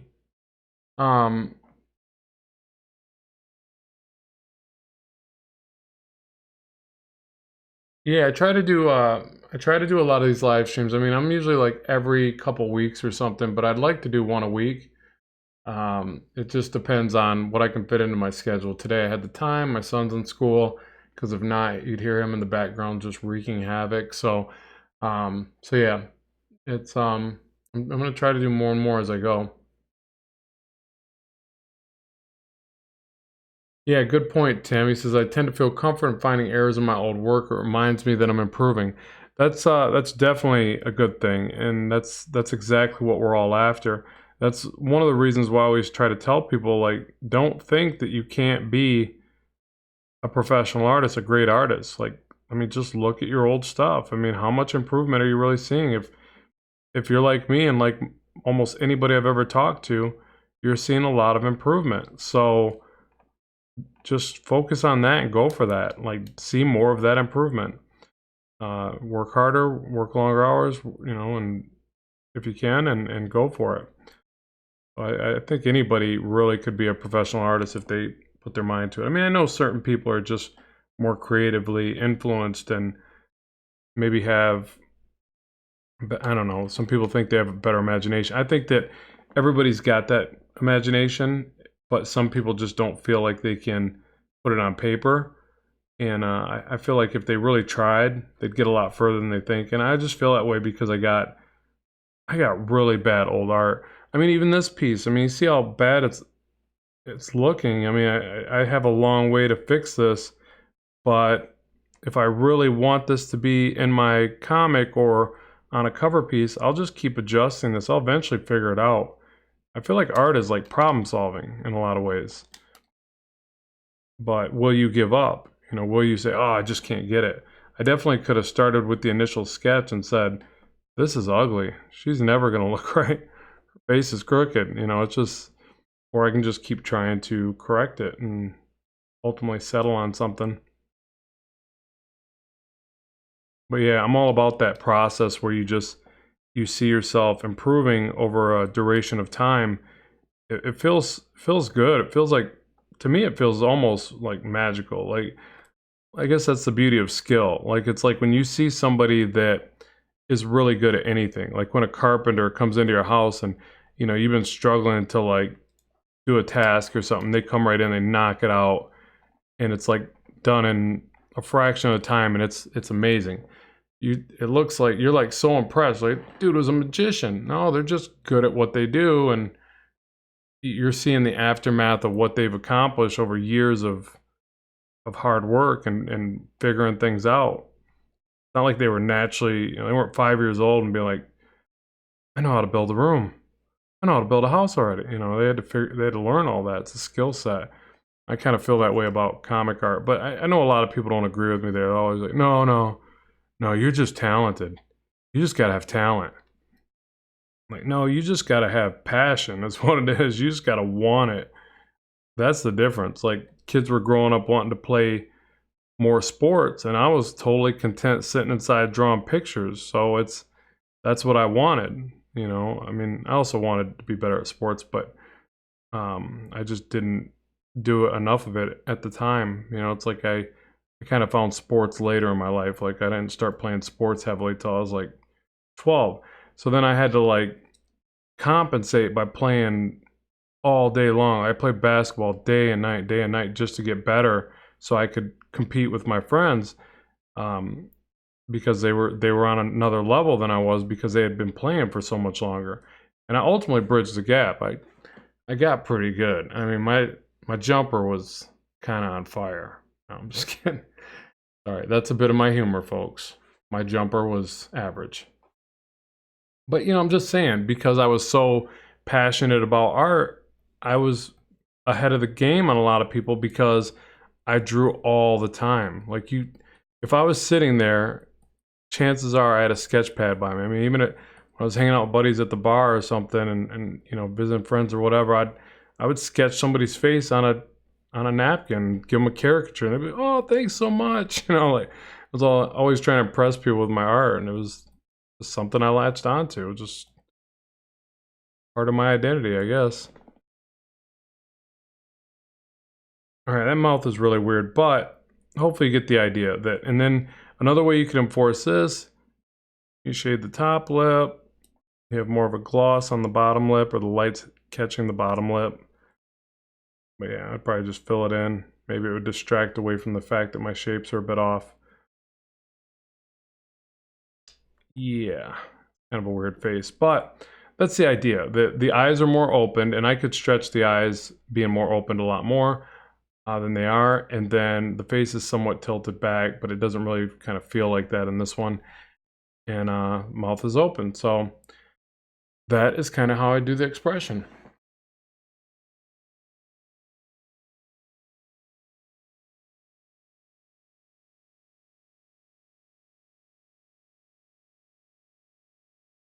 Yeah, that's a cool one. You know how to get to Carnegie Hall, don't you? Practice.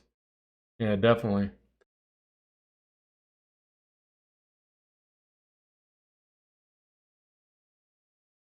Yeah, and I see a lot of comments based on that. Like, is it, talent? Is it a mix of both? I mean, we're all so different, right? There's 7.5, 8 billion people on the planet. I don't know. There's a lot of different people. There's hundreds of thousands of amazing artists. Probably more, millions of, I should say millions, not hundreds of thousands. Millions of amazing artists out there. We're all so different in the way that we find what we call success or our own ability to create. I just think that I guess I'm just talking about me. Like for me, it was the fight to get better. Hashtag fix her nose. All right, fine. Let me try one more time. Noses aren't my strong suit, but you're right. It's pretty bad. Or what I'll do, I just like how they put hashtag fix her nose. That's hilarious. But yeah, for me, it was the fight to get better.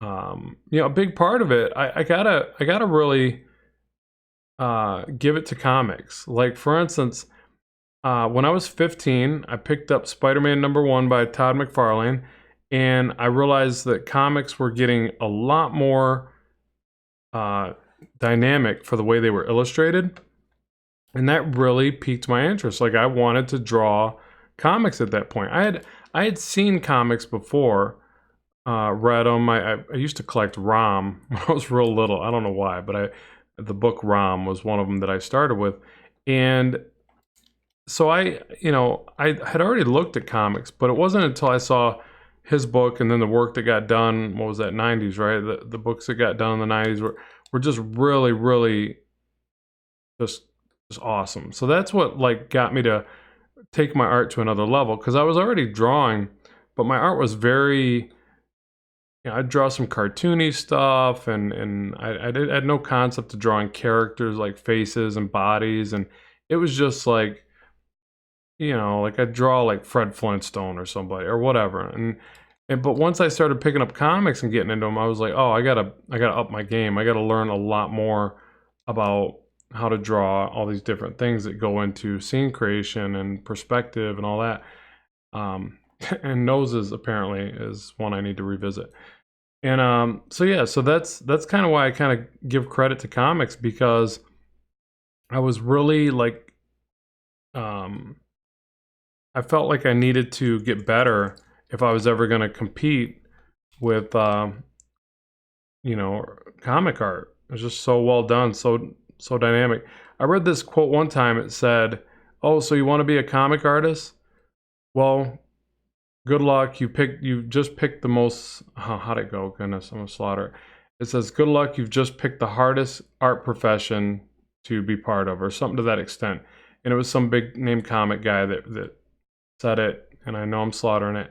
But it was so true. Like, I mean, what art profession do you have to know so many different things? Like drawing buildings, drawing cars, drawing every imaginable expression, you know, different character types. Yes, you know, superheroes. I mean, they didn't even mention superheroes yet. You know, it's like drawing all their suit designs. There's so much that goes into it. But for me, it's going to be noses today. Goodness.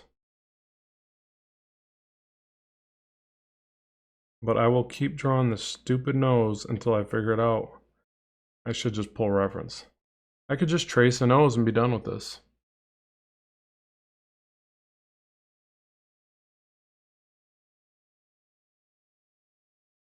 Artists don't work for free. Where's that coming from? Stop. Stop. Yeah, artists should never work for free. I don't know what that was related to, but yeah, don't ever work for free. I quit working for free. You know, I don't know that I ever really did work for free as it pertains to art. I guess when I was really young. Because even when I was in school, I remember one time I worked for a grade in my history class because I just sucked at history. And the teacher let me like do this big collage that was all, you know, images, and I had to cut them all out and draw some things and post them to the board for class. And it kind of backfired because I was inadvertently a teacher's pet. He put like a table up next to the teacher's table, and I was like, whoa, whoa, whoa.